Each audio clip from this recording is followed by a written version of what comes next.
Y'all, what's going on? What's going on? Start liking the live and start sharing it. Y'all see the topic on the board. Y'all see the topic on the board. If there's anyone who believes in a heaven or a hell, y'all go ahead and come on up and we could talk about that, y'all. Y'all go ahead and come up and talk about that. Y'all see the question that's on the board. If hell is torture, why do I deserve something like that? I really would like to know.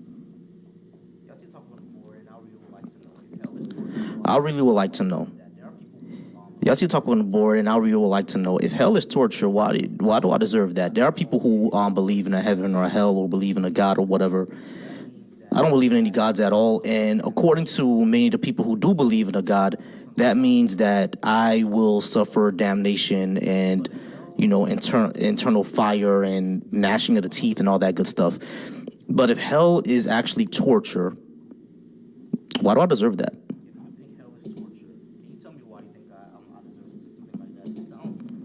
If you think hell is torture, can you tell me why you think I deserve something like that? It sounds brutal. It sounds masochist. Just for the crime of, not believing or being born into a different religion. I do see people joining the live. I do see people joining. Go ahead and keep liking the live. Go ahead and start liking it up and start sharing it, y'all. Go ahead and start liking it up. Let's get these likes out there. I do see y'all joining. Don't just, there we go. We got ourselves a guest.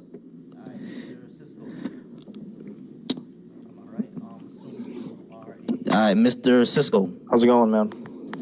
I'm all right. I'm assuming you are a Bible-believing Christian? Absolutely. All right, cool. Do you believe in a literal hell? Yes. All right. If, is hell, torture? No. Hell is not torture. No, I don't believe it's torture. What is it?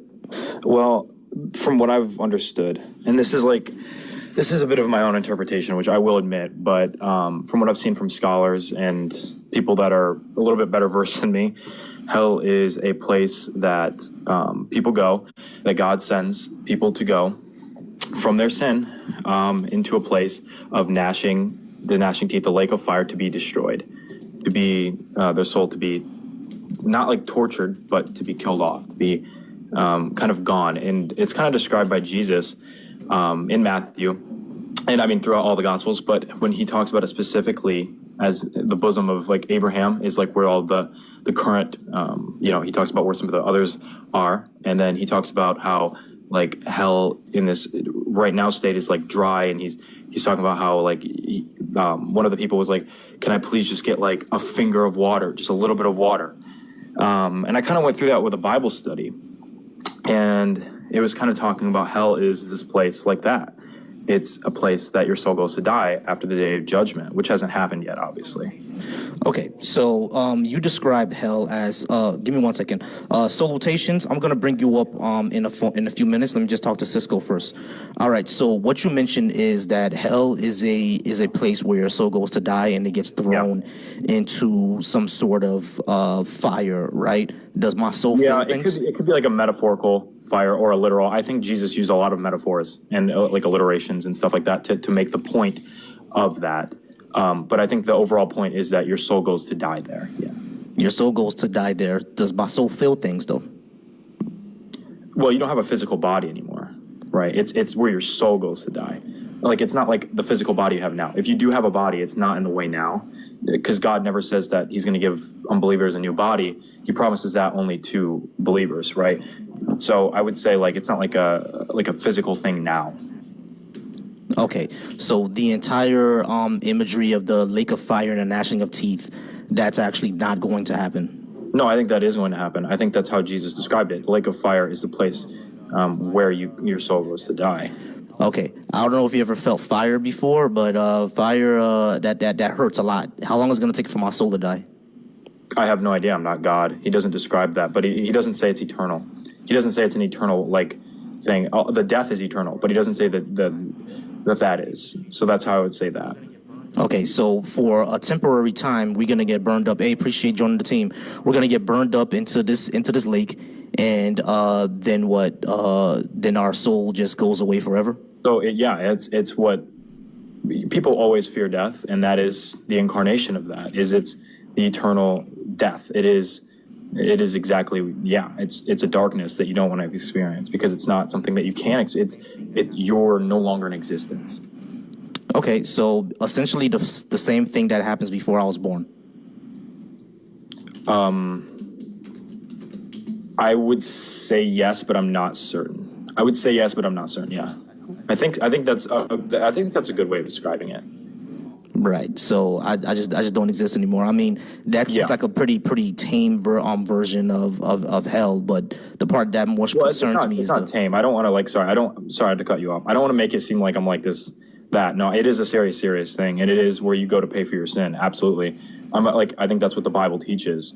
I don't want it to be like this soft area either. Like, I think death is that. It's very scary, and this place is that. The incarnation of that. no, it's not. That's not scary to me. Like if I die and I don't exist anymore, that's what I believe right now. That's gonna happen to me anyway. I'm gonna die and I'm not exist anymore. Yeah, but right, how God is going to do it and how he's going to send you there and how it's going to be devoid of that, I think is the scary part. Because right now you have life, right? You have life, you have this. And so of course you say like, well, I'm not really scared of it. But when you don't have that, right, it's different. You have all the things surrounding life. And if you don't have God, you don't have life. And God allows you now to live. He allows you to breathe. He allows you to do all these things. And if you choose him, he allows you to live with him for eternity. And if you don't, you don't have eternity, right? You don't get that pleasure, that great thing that God gives us. Okay, so essentially, heaven is like eternal orgasm. I'm assuming. No, absolutely not. That's a terrible way of putting it. Okay, so what pleasure then? Like I understand what pleasure are we gonna have? What's the pleasure? Yeah, so that's actually a really good question, and it's described in a couple places. Paul describes it in Galatians when he's about to die, and he also the Bible also describes it in Matthew, the Gospels, and also in Revelation. We are going to be remade. Our body is going to be remade. The earth is going to be remade. It's going to be made anew, and we're going to be without sin, and we are going to have freedom from all of the things that come with sin, which are things like sickness, illness, disease, pain. All of these things will be gone because God is making that new. He's making you a whole new body that doesn't have that, because sin is the problem. That's the core issue. Okay, yeah. Well, we're gonna get into like why we should even believe all that in the first place. But like, I think one of the issues is that I'm having is that even in the book of Matthew, it mentions that hell is eternal punishment. So, Yeah. if hell is not eternal, like is so. Yeah, I if- agree with that. Okay, so if hell is eternal punishment, we're in that lake of fire forever then. Yeah, because it's eternal death. That's what I'm trying to get to. I think that's where the Bible is talking about there. Yeah. Gotcha. Okay, so the lake of fire being burned forever, that's pretty torturous. You want to say so? So, okay, let's take a couple things because you're asking it in like a way of like, it's torture. I don't deserve this. Why do I deserve torture forever? The Bible is making a point to show that it is utter darkness because Jesus describes it as darkness. He describes it as literal fire. I don't think it's literally going to be like an on fire place all the time like people imagine it is in like the movies and stuff because there's a lot of different points to it. But my best interpretation of it is a place where your soul goes to die, where you are punished for your sin, right? The crimes that you've committed, and no one is without guilt on that. And so when you say like, well, why do I have this? Why do I get this? God doesn't want you to go there. And that's what he says in a bunch of places. But first in Titus and in 1 Peter, he says, God says he is patient with all people. Okay, So hold that- on. Yeah, just give me a second. Give me a second. This like I'm still having a problem here. Like you're saying that this is just a place where your soul goes to die. I Yes. understand all that, but it doesn't actually describe what is actually happening. That's the Because problem. I think that's kind of left ambiguous for part of the reason because hell is, well, I would say that the main reason that that's left somewhat ambiguous is because Jesus is trying to make the point that you don't want to go there, that you don't even want to experience it, because that is how bad it is. You're gonna have to live with your own sin. But And it that's doesn't a really terrible explain. It doesn't really explain how bad. Yeah, he does explain how bad it is. He says that it's gnashing of the teeth and internal Yep. fire. But you're saying that it's Yeah. not going to be torture. If my teeth are going to be gnashed and I'm going to be burned forever in fire, that sounds like torture. Yeah, I'm not saying that it's torture in the way that you're thinking of like modern torture, like how we hurt people and stuff like that. It's a deserved punishment. I think that's a really good word for it. It's punishment. It's a deserved punishment for the crimes that you've committed. I deserve to be burned for not believing? I believe you deserve to be burned for your sin. Yes. I believe you deserve to be punished eternally for your sin. For, sin, Yeah. for the sin of not believing, yeah. You see that. No, not the sin of not believing. No, that's not what the Bible teaches. It's because you have no way to absolve your sin. You can never get close to God on your own. And that's what Christianity says. What sin? What sin? Well, let me ask you this. Have you ever lied? Yeah. Have you ever maybe looked at a girl lustfully? Yeah. And My have you wife. ever wanted to hurt somebody? Been like, man, maybe you haven't hurt somebody. Maybe you have, maybe you haven't. But have you ever wanted to? Of course. Yeah, well, Jesus says that is the same. He equivalates that as hating one another and doing bad. And that sin offends God. And since God is all just and all merciful, he has to punish that sin because nothing unperfect can enter a perfect kingdom. Right, and that's what in 1 Corinthians, that's what Paul writes, and he says The thing is that's silly. That's kind of silly. Without lust, I wouldn't even have a wife. And Yeah, being no, that's not angry, true. That's love. That's not lust. being angry is a normal human emotion. And like wow, and like what type of lie did I tell? How come that's not taken into consideration? Are all lies bad? Well, you can say it's a normal human emotion, but it's still an emotion that we're not supposed to feel, and that's what the Bible teaches. We're not supposed to feel this intense anger towards one another where we want to kill people. That's how we have wars. That's how we have all of these bad things like murders, rapes, all these terrible things that happen to people that are terrible, that we inflict upon each other. And Well, also- rape happens because of power, and murder is it happens for several different reasons. But what I'm saying is that Yeah. when you say that we're not supposed to have them, like you understand that these are things that humans already have. Like we can't we can control. Yeah, we can control like our anger to not take it to a point where it actually hurts somebody. But wanting to hurt somebody is an actual normal human thing to feel. Yeah, it's a normal human thing because that's all you know, though. That's all you know. All you know is this bad feelings that we have. We have good feelings too. I'm not saying that we don't, but that's what you know. It's a normal thing, and that's exactly what the Bible teaches. Because we are born into this world. I know what the Bible teaches. I don't care. What I'm trying to say what I'm trying to say is that equivocating wanting to hurt somebody with actually hurting somebody is stupid. Like that makes no offend sense. God. No, I don't think it is. Both offend God. Both lead to the same thing. But he and made both- us that way. He didn't make us that way. No, that's not Didn't? true. But did No. he create everything? He did. Yes. Did he create our past, present, and future? Yes. So he created us that way because he knew we would No, do that. he did not. And there's an easy answer to that. So hold on. So how did he not create it that way if he created our future and we would do that in the future? Well, it's an easy answer, and it's the same question to the question of did God create evil? No, he didn't. It's the absence of him, and since we choose that, right? Since we choose evil or the absence of good, right? Because evil isn't. It's like the hot and cold thing. Right? Cold isn't a real thing. It's just the absence of heat. It's completely true. It's the same thing with God. And Okay, the I got you. absence of good. Here's the thing. Isaiah 45:7 literally said that he created evil. Yeah, so that's actually the Hebrew word for that actually is calamity. He creates calamity. Is calamity bad? Yes, and So he created bad. No, calamity is bad. He's using a bad thing to create something good. And there's tons of points like that. In Noah's flood, he does something like he wipes out the entire world. He says that he covers the world in water, and he drowns all of that. Is that bad? Yes. I don't believe it is because God is God, but he has a bigger point to it. We're not all knowing, all seeing beings, so we can't like Okay. just so say, what's that's bad, right? what's Our the? moral standard is correct. I mean, yeah, I can I can armchair it. Yeah, like drowning babies is bad. Okay, I don't so know how why it's a is good that thing. bad? Why is that bad? Why is drowning babies bad? It causes harm. Babies didn't do anything. So causing harm is always bad, Yes. all the time. Every single instance of causing harm is bad. So we should never. It depends. There's no justified wars. So it depends. Yeah, So- it depends. Okay, so you see how you just switched up, though. You see this?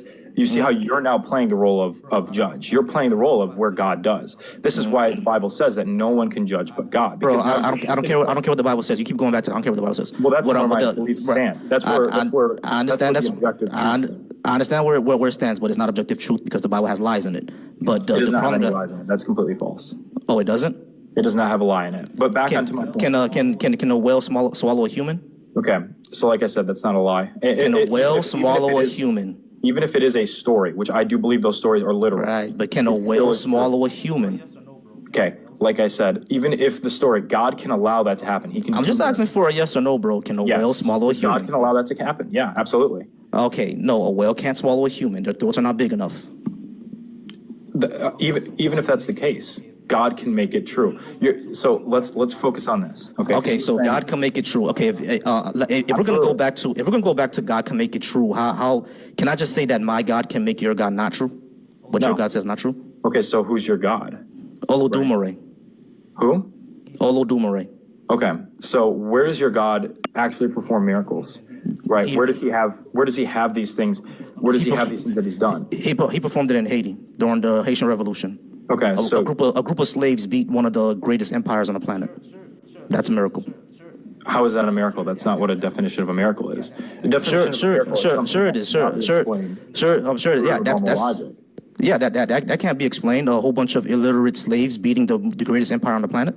No, I mean it can, and it was because it's natural. It's something that naturally happened. It's something that happened taking course of the world. It hasn't. happened That was the during- first time that ever happened. Even if it did, so just because it's the first time that ever happened doesn't make it a miracle. And it A never miracle happened is again. something a miracle is something that cannot be explained by ordinary logic, right? Right. It has But an extraordinary. the Haitian Revolution happened once and it never happened again. That's the only time that something like that ever happened. I mean, that, like I said, that doesn't. The Crusades were a one-time thing too. I mean, there's Christianity is a one-time thing. There were 7 crusades. There were 7 crusades. Okay, but the Crusades as a whole were still a one-time thing. There was only one time where the Crusades were done, right, during that time period. So we can't use one instance of something to justify it. And that's why we have miracles in Christianity that are true. Like what? Well, I mean, for starters, the evidence that Jesus did actually rise from the dead. There's no evidence of that. There is, that is completely demonstrably false. There is Give me evidence that. Give it to me. there is evidence that Jesus rose from the dead. Give it to me. There is evidence that Jesus did those miracles in his in Cisco, slow down. Give it to me. Yeah. Okay, so there are over 54 eyewitness testimony doing that, right? Name one. Name an eye testimony. Name an eyewitness. I can't name an okay, Matthew, Mark, Luke, and John. Those were all eyewitnesses. Paul Who wrote Matthew, Mark, Luke, and John? Matthew, Mark, Luke, and John. They No, wrote they about their. Yes, they did. That's No, they absolutely. Yes, Matthew, Mark, Luke, and John are completely anonymous, and even the church would That's say not so. true. That's actually not true. That So- actually is true because Matthew was not signed by none of the anyone. Mark churches is not. said that. Yeah, yes, None they of the have. churches- Matthew, No, they Mark, have Luke, not. and John are completely like, bro. Have you follow biblical scholars on this, right? Absolutely, I follow biblical scholars. All right, and Christian biblical scholars will tell you that Matthew, Mark, Luke, and John are completely anonymous. We have no idea. They who were wrote them. never certified anonymous that way, and there's reasons for that. The Are you reasons sure? are- yes. They All were right, never- if they were- they didn't if I were never able had their to. name- well, hold on. They never had their name in it because it was a common practice that they never did actually have their own name in the scribes. But Luke, who is writing to Theophilus, right?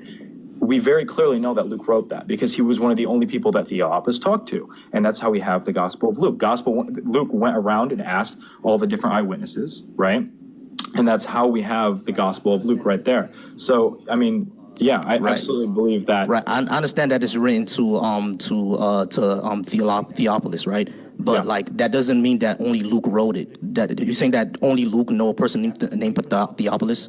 Yeah, that's what the ridiculous. early church fathers believed, and there is. That's what the early church father believed. That doesn't make it true. It does. Hold on, wait. It does. Hold on, stop. It's completely ridiculous to say that Theophilus only knew one person named Luke, and that was the only guy he knew that Theophilus knew. That's stupid. That's how I'm saying that. Theophilus clearly knew more people. You know what I'm saying? Like more Right, people. but we could've- have the- what we I'm have the saying is direct- what I'm saying is that more people could have given Theophilus those testimonies, but none of that is attributed to who actually wrote the Gospels. We have no idea who wrote them. The only thing we can go by is church tradition. No, that's not the only thing we go by. We go by other references from other writers at the time. We go by other scholars at the time, and we also go by the early And church. those scholars don't attribute it to Matthew, Mark, Luke, and John. They're anonymous, and every biblical scholar would agree with me. To say that is just absolutely false. They don't say that. There is a lot of evidence to show that Matthew, Mark, Luke, and John. No, there isn't, bro. Like, there's no evidence to show that So they wrote that. Go ahead. If you want to know more about this from actual like theologians and other people that do that, there's a bunch of them. I mean, Wesley Huff is a big one. Inspiring Philosophy is another big one. They both have really, really good stuff on this.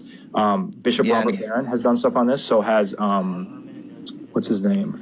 All right, so and there's there's Bart Ehrman and there's Dan McLennan. Yeah, and Bart. they'll tell- Dan McClellan is he's a liar. I'm not gonna lie, he's a liar. No, he's not. He's Yes, actually proved no. what he said. He's not. He's not. There's a lot of people that have debunked a lot of the things he said about it. But And he's Bart always Ehrman, that's a responded and fascinating one. he's I always actually do like Bart Ehrman. I think Yeah, that's and- actually the really good point. and what I'm saying is that Dan McClellan has actually responded to these with actual scholarship. Yeah, and people everybody just responded blocks right him. And he goes back and forth a lot with a lot of people, but he always brings up references and they never do. Right, but he always And every makes time, it- and every time they bring up a reference and he responds, he shows them where they were wrong on their reference, and not they have true. to backtrack. No, that's He's not. done that's that not- several times. His back and forth with Inspired Philosophy was like that. And with Inspired Philosophy, No, he said, "Yo, that's not true. you got That's this not reference true. wrong," and showed where he got the reference wrong at. And No, Inspired that's, Philosophy just that's never just not. responded. That's not how it is. He didn't show him where his reference is wrong. He made many different points about the subject and didn't get them right. And that's because he points the claim as, oh, the majority of scholars believe this, and that's true. Well, that's not even true. A lot of them, he acts as if this higher critical scholar theory is this large thing that just makes all of it go away, and that these people agree, so that's not how it works. And that's not even how I understand that's not how that works. What I'm saying is when it comes to a consensus, when the majority of people who are experts on this say, hey, this is what is most likely the case, then yes, that's what's most. They're not saying that that's what absolutely has to be the case, but from the evidence that we have, this is most likely the case. If something is against the scholarship, against the consensus, show your work and show the data that shows that the consensus is wrong, and none of them have.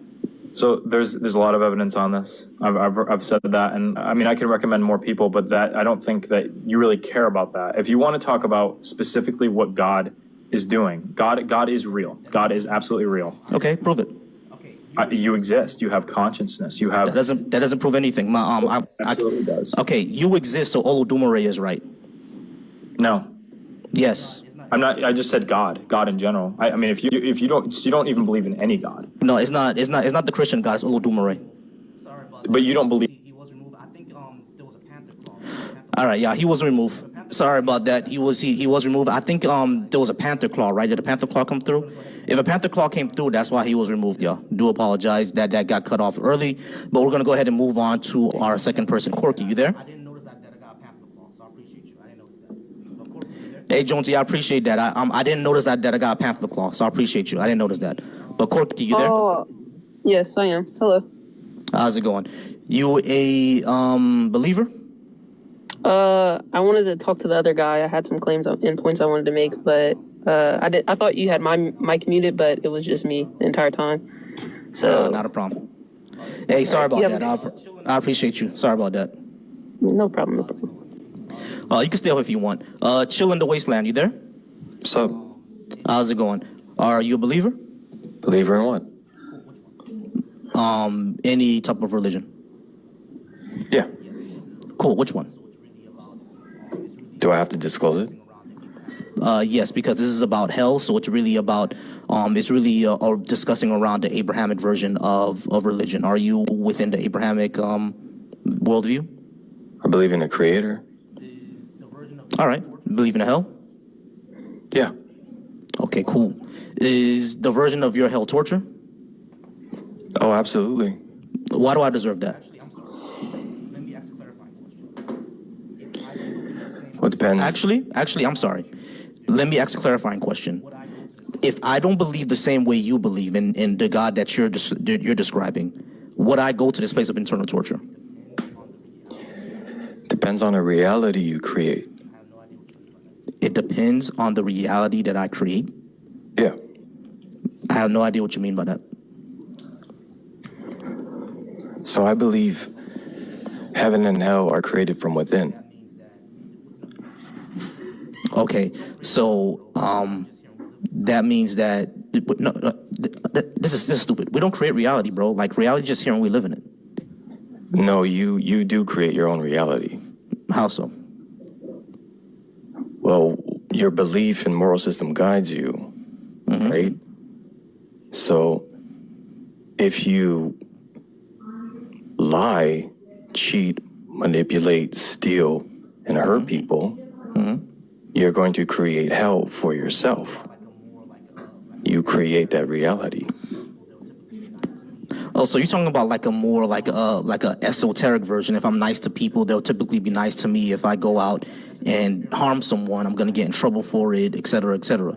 Yeah, sure. Like that's just an experience, but I don't create like going outside and touch in the grass, being out there. I don't create that, right? Like gravity meets something keeping me to the ground. Well, Gravity that's is the part of- physical. Well, Yeah, hold on, you didn't hold on. create Wait, the listen. physical. Right. Okay. Cool. So that's part of reality. I do not create that. So Yeah, my there's question two would be- realities. all right. There's All the right. internal world within you that nobody knows about until you disclose it with others. That's just no one consciousness, know. bro. Nobody knows what you experience. It's your own individual experience, right? However you feel and go out through your day is yours. Unless I ask you, hey, bro, how are you? Okay, that's just imagination. What you're talking about? That's not imagination. Right. You That's said your the- experience. You're saying that the internal world that we create, that's just our imagination. No, I didn't say that. You're saying that. You literally said the internal world that we create, right? Yes, but I never used the word imagination. I understand you. I understand you. You're not using that. What I'm saying is that if you say that there's an internal world that we create, that's our imagination. That's our perception. I'm saying that's your lived experience. My lived experience is more than an internal world that I create, my guy. Back in 2000, Because my Your lived lived experience. Hold on. experience. Let me tell you something. Back in 2009, I traveled to Haiti with my family. That's a lived experience. Are you gonna say that I created that internally? What happened in Haiti? No, we just went over there to visit family and stuff like that. And the year after that was an earthquake. What I'm saying is that when I went over there, when I went over there and I saw my family, I went to the beaches and everything like that, et cetera, et cetera. That was a lived experience. Did I create that? Did I create Haiti? Did I create my family? Did I create the beaches that I went to? No.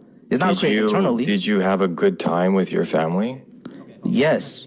But So what- did you make Right, sure but- to have a good time with Okay, them? okay, hold on. We're not getting anywhere. We're not getting anywhere. Yeah, we agree I think we that. are. No, we're not. We agree that there's experience. What I'm saying. Yeah. Let's just go ahead and drop. We're not getting anywhere. Yeah, we're not getting anywhere. All right, y'all. We have Mr. Free. We have Avanet. We have Israel Angel Morningstar. If I you didn't don't want to have a discussion, that's fine. I'm trying to explain it, but it sounds like you're getting frustrated. Oh, someone else dropped out. I thought you had dropped out. Sorry about that. We can have we can still continue having a discussion. it's What I'm saying very is that- simple. You said Wait, you hold went on, to wait. Haiti, Be right? quiet. Be quiet. What I'm saying is that yes, we agree that I have an experience. We agree that you can create something internally within yourself. We all agree that. But the issue that we're getting is when you say that we create reality, we don't really create reality. We have our experience and we have an imagination, but everything outside of us we don't create. What I'm trying to get to you is to understand is that then the God that you believe in, when I pass away, if hell is eternal torture, will I go there and do I deserve that? That's what we're talking So about. there's a difference of belief here. I'm saying there's both. There's the external reality and the internal. I don't care about that, bro. What I'm asking you is that Okay, so when then I you leave this don't world, care about how- you just wanna be right. Be quiet for a second. Be quiet for a second. That's not what I'm asking about. Listen to the question that I'm asking. When I pass away, will I go to this place of eternal torture? Yes or no? I don't know. Okay, great, awesome. But I do know Do you believe? that Do you hold on? if, Do no, you hold on. believe? I answered. Let me ask you this though: Do you ahead. believe you create the experience you want? You can be a good person, a happy course. person, a grateful person, or you can be a negative fucking headache for everybody. Yeah, of course. Okay, but wait, that's hold not- on. So Go if ahead. you can be a negative headache, asshole, fucking piece of shit, don't you think that's gonna create hell? Yeah, it's gonna be here for everybody else. There you go. Okay. But that's not what we're talking about. We're not talking about like a metaphorical being an asshole type of hell. That's not what we're talking about. Right. I'm explaining to you my belief of hell. Right. Like I said, I there's understand two that. different I types of understand that. beliefs I happening understand here. that. I understand that. But that's not what I'm talking about. Right. And what you're talking about is something that I don't believe in. So there's Okay, a great. difference of beliefs here. Great. I appreciate you for being up. If you don't believe it, then there's no point of us talking. Avocet, how's it going? Good, how are you? How you doing? So are you wanting to be a believer in the Bible? Not in the Bible necessarily. I'm Sikh, so I believe in Guru Nanak Dev Ji. Oh, you're in Sikhism. I think I met a Sikh before. I don't think you guys have a hell or anything like that, right? You just have reincarnation. We believe in reincarnation, but the thing is that we just believe that people should be all treated equally. Like, just because you don't believe in our religion doesn't mean you should be tortured in hell or anything like that. Like, although I am Sikh, I am half Hindu because my mother is Hindu. So obviously Hinduism believes in a hell. But necessarily, I don't believe that if you were to act bad or you don't believe in my religion, you don't deserve to go to hell. It's just Let me ask you a question. How old are you? I'm 18, like 17, 18. I'm turning 18 like next month. Okay, great. Awesome. Not a problem, but I do have to have it 18 plus. I think that's why my host turned off I think that's why the comments got turned off. Do apologize for that. Mod, you can go ahead and turn back on the comments. Sorry, y'all. It does have to be 18 plus. But she was nice. That was cool. She was nice. Mr. Free, how's it going? Yes, sir. How are you? I'm all right. Okay, y'all. I think the reason why my mom turned off the comments is because we're not at 10K likes yet. Go ahead and let's get it to 10K likes, or she will turn them off again. So get us to 10K likes. Mr. Free, how's it going? I'm doing good. Thank you, brother. How are you? I'm all right. Are you one type of believer? Yes, I'm a believer, sir. Believer in what, please? I'm a believer in God. In God. Which the Abrahamic version? I'm kind of a strange kind of a believer. I believe in God, and I'm more spiritual. I don't seek directions from religions.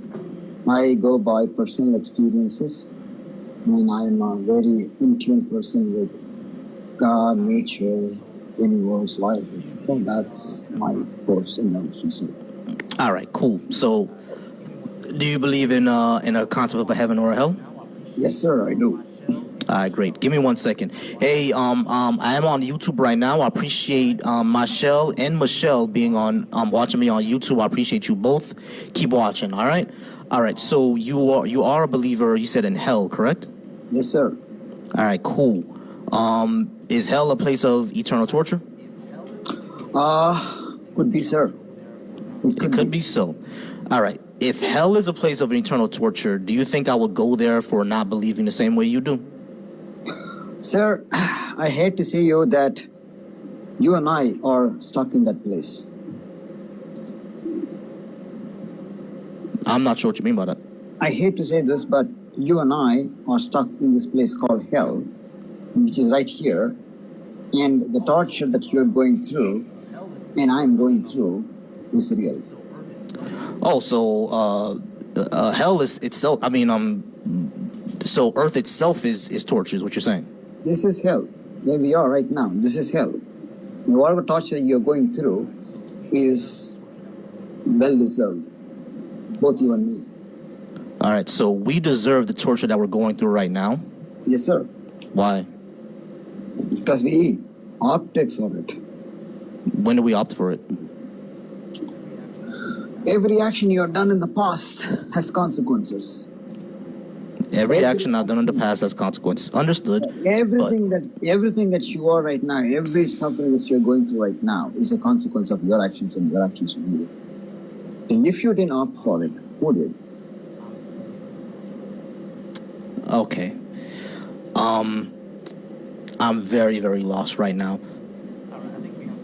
Yes, sir. All of us are. Me too.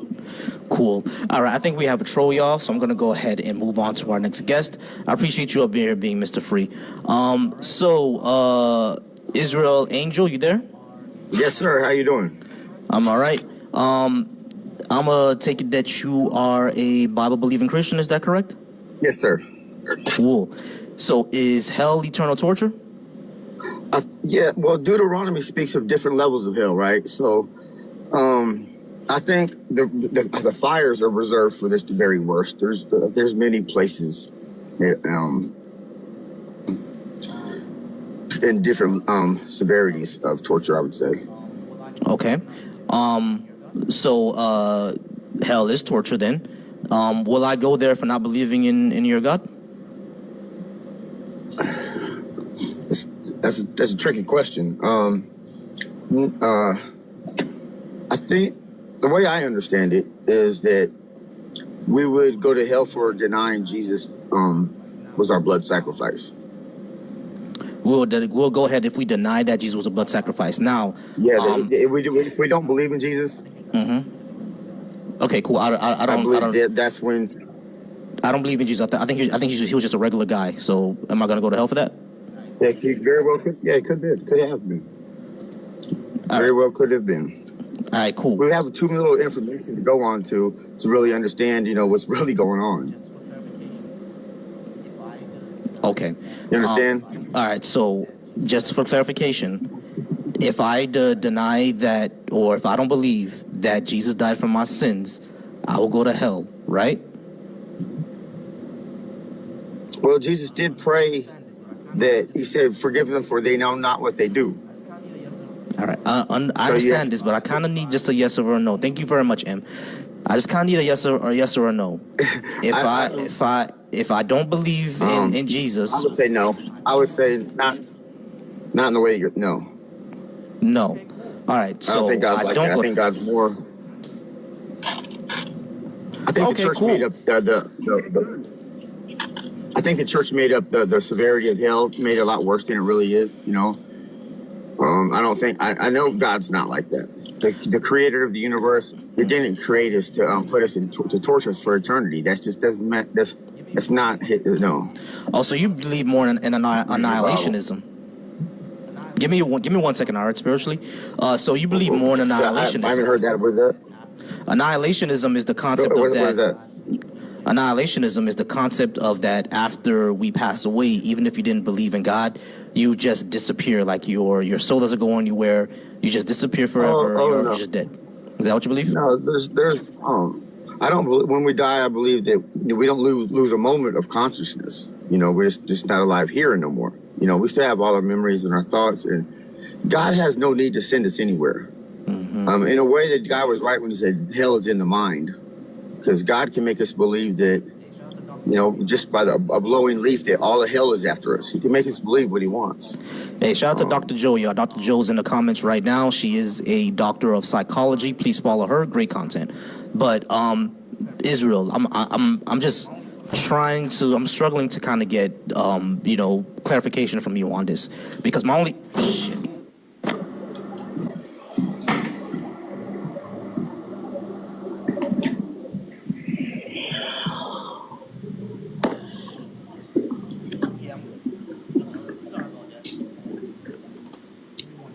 You all right? Yeah, I'm good. Sorry about that. Give me 1 sec.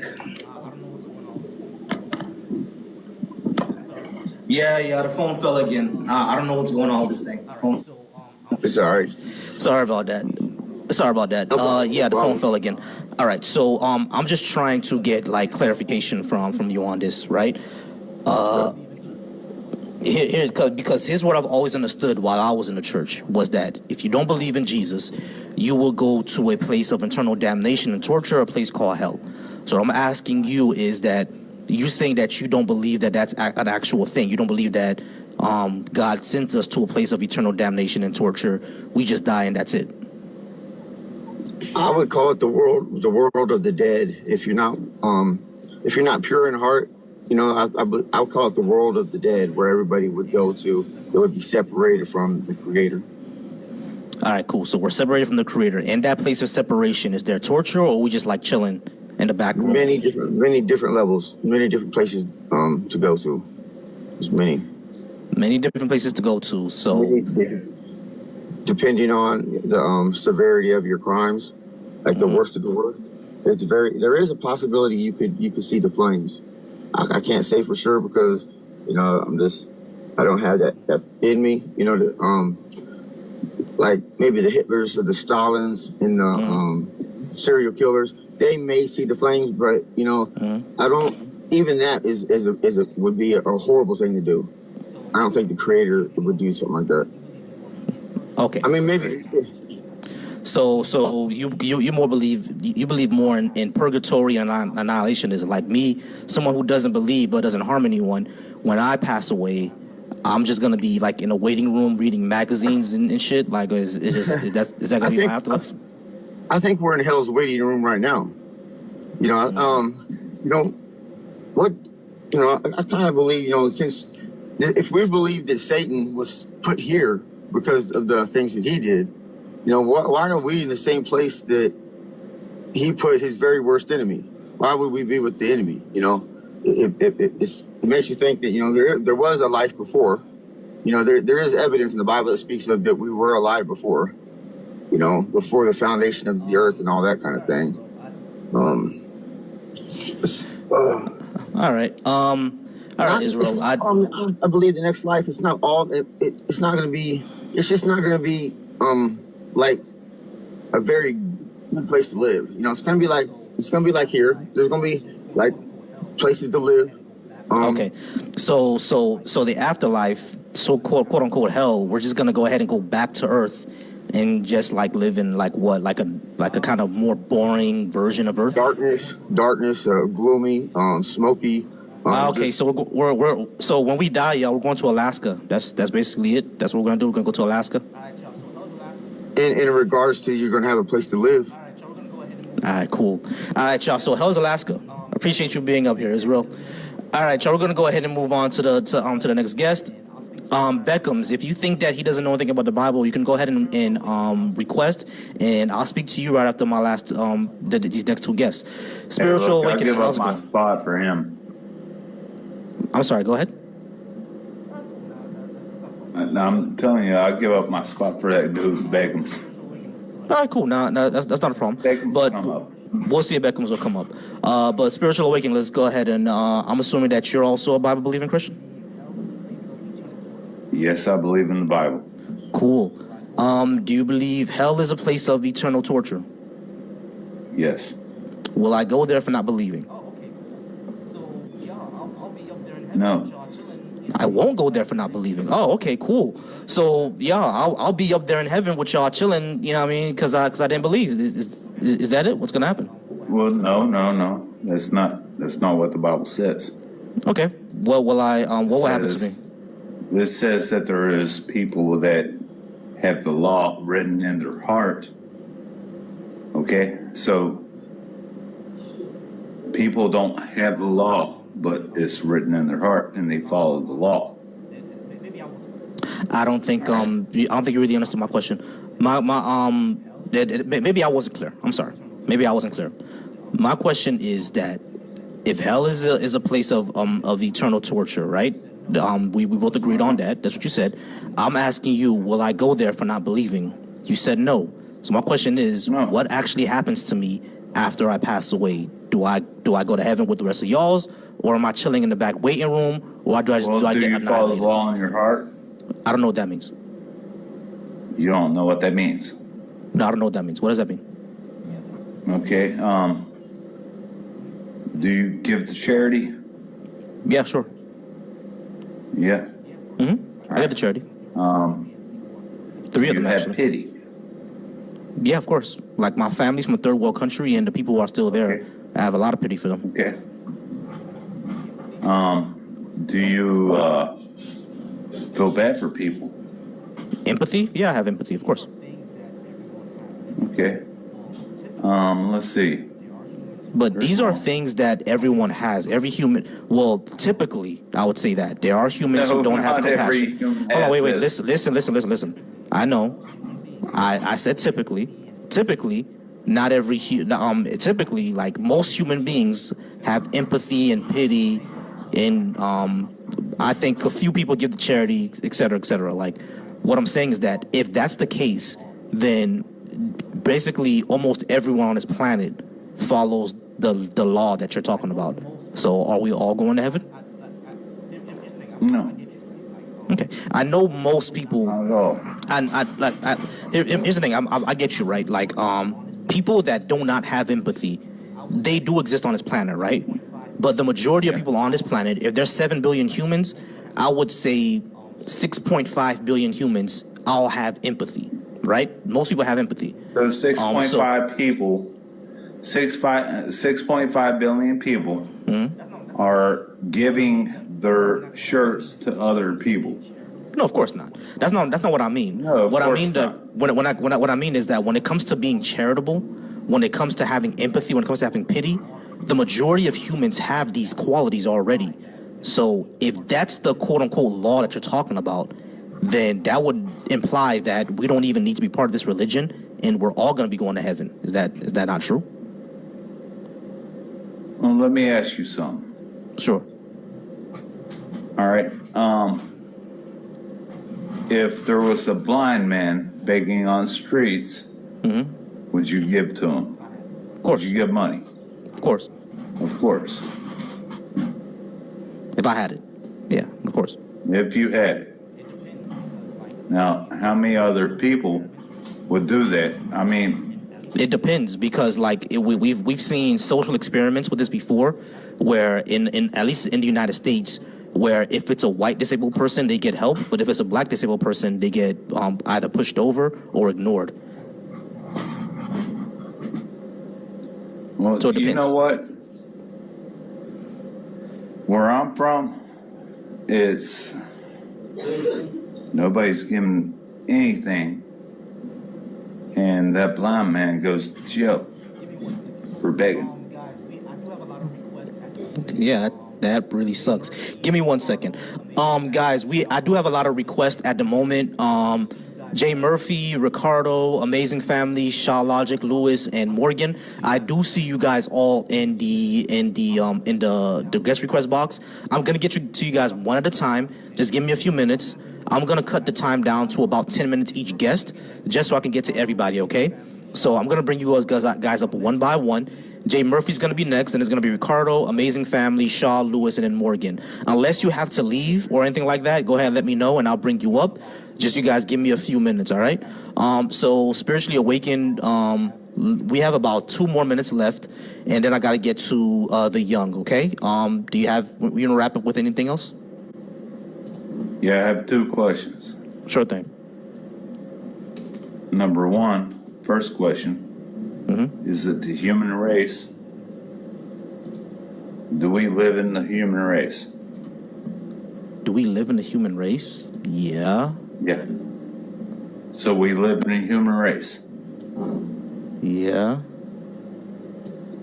So we don't live in the humankind. Alrighty. So, Young, how's it going? Good, bro. How about you? I'm all right. So let me go ahead and put 10 minutes on the clock.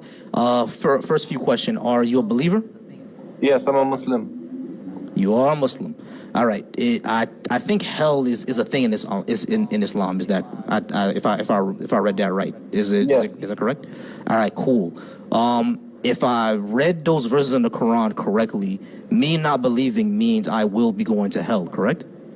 Yes, essentially, yes. All right. And hell is a place of torture. Yes. Why do I deserve that? Cool. So, this is a question that I've asked myself a long time.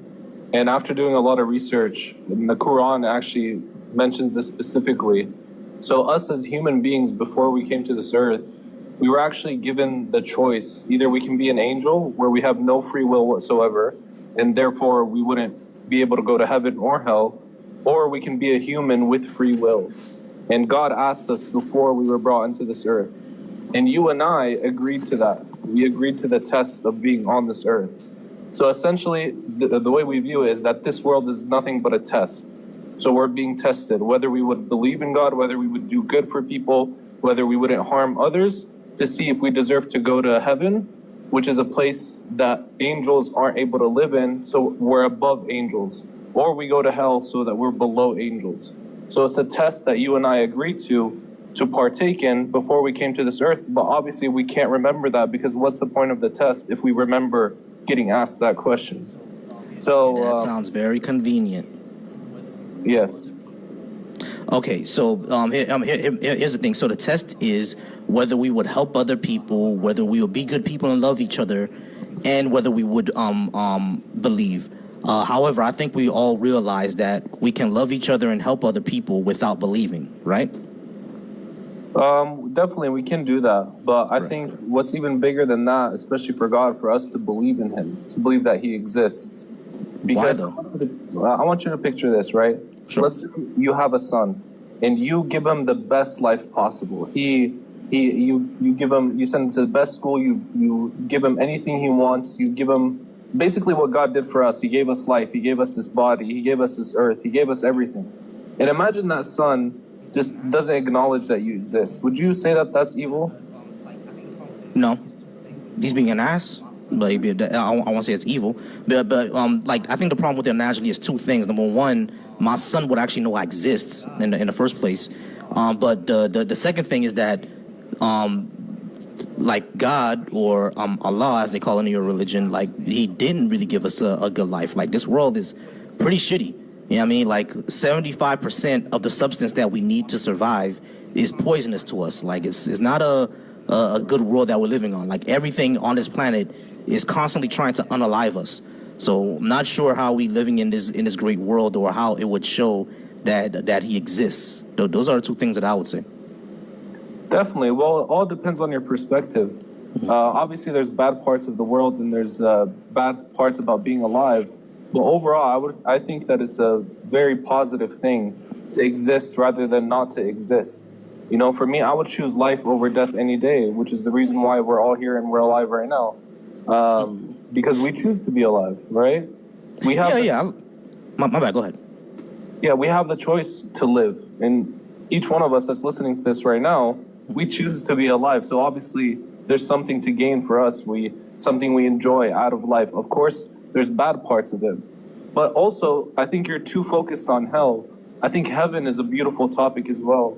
The way the Quran describes heaven is something that we can never imagine as human beings. It's something that our mind can't even fathom how pleasurable heaven is. But obviously, without light, there's no darkness. So there's two ways. Go ahead, yeah. My bad. So my question would then be, if heaven wasn't a thing, if heaven didn't exist, would you still be a good person? Yeah. All right, cool. So, like, heaven is not really a motivator to be a good person, then? Well, it's a reward. For what? For being a good person, for being a good soul. But you will still do it if it didn't exist. Yeah, I mean, we get rewarded for things that we would still do. You know. The thing is, like, I receive no reward for giving to. I give like about $50 to a charity specifically every month, right? And that money goes towards like building wells and growing food and everything like that to those kids who deserve it. I get absolutely nothing from it, right? I don't even claim it on my taxes. You feel what I'm saying? Like, because I don't keep track of it. I just give them the money and I just forget about it. I gain absolutely nothing from me doing that, but I still do it because I live in a first world country where I have groceries in my refrigerator, and those people live in a third world country where they get absolutely nothing. Like, so I do things without reward all the time. I don't think we necessarily have to do things with reward. I think even you would do that. I'm pretty sure you've given to charity and not even claim it on your taxes because you just didn't remember it or didn't even care to claim it on your taxes. So it's like you would do things without reward either. So it's like, I don't think we even need heaven, and just like you said, if it didn't exist, we will still do it. So we don't even need heaven as a reward. We don't need rewards to do good things, right? Would you say that giving that charity feels good though? Yeah, sure. When I see it taken out of my account, I'm like, oh crap, $50. Oh yeah, wait, it's charity. All right, cool. But inherently, it feels good to you. Yeah, it feels good because I know people are gonna get helped. So okay, then that's a reward, isn't it? All right, yeah, cool. Like, okay, cool. Like, that's fair. That's fair. That is actually fair. So like the feeling that I get helping people out is the reward in of itself. What I would say is that I don't need anything external outside of that, and I don't think anybody else does. Which is why I always ask, if heaven wasn't real, would you still be a good person? Most people say yeah, because it's like we don't really need anything external outside of that other than feeling good about ourselves. Does that make sense? Yeah, completely understand what you're saying. But with feeling good, there's always the opposite of that too, right? Sure. Let's say you do something bad. You feel bad after it, typically. Why would you say that is? Why do we have those morals? Where did those come from? Like, how do we know what's good, what's bad?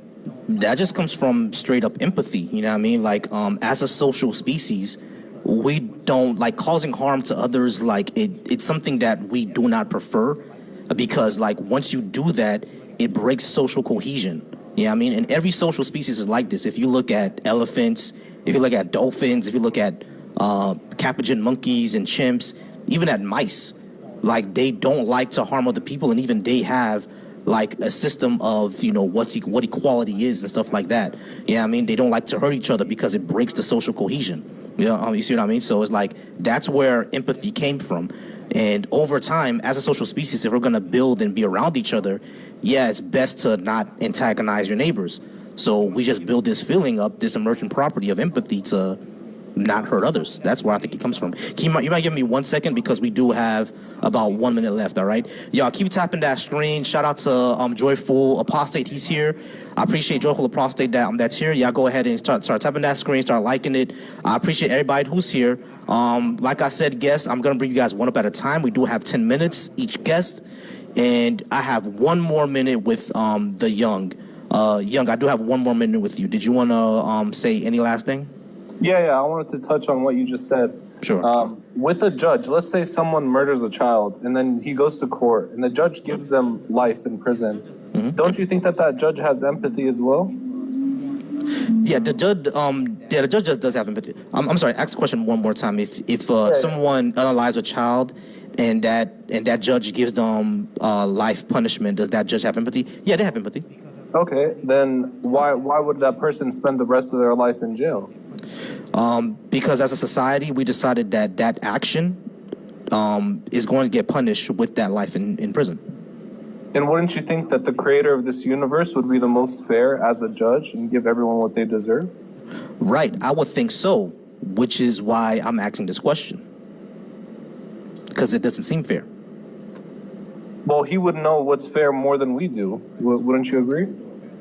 He's the one that created us in the first place. He created our brains.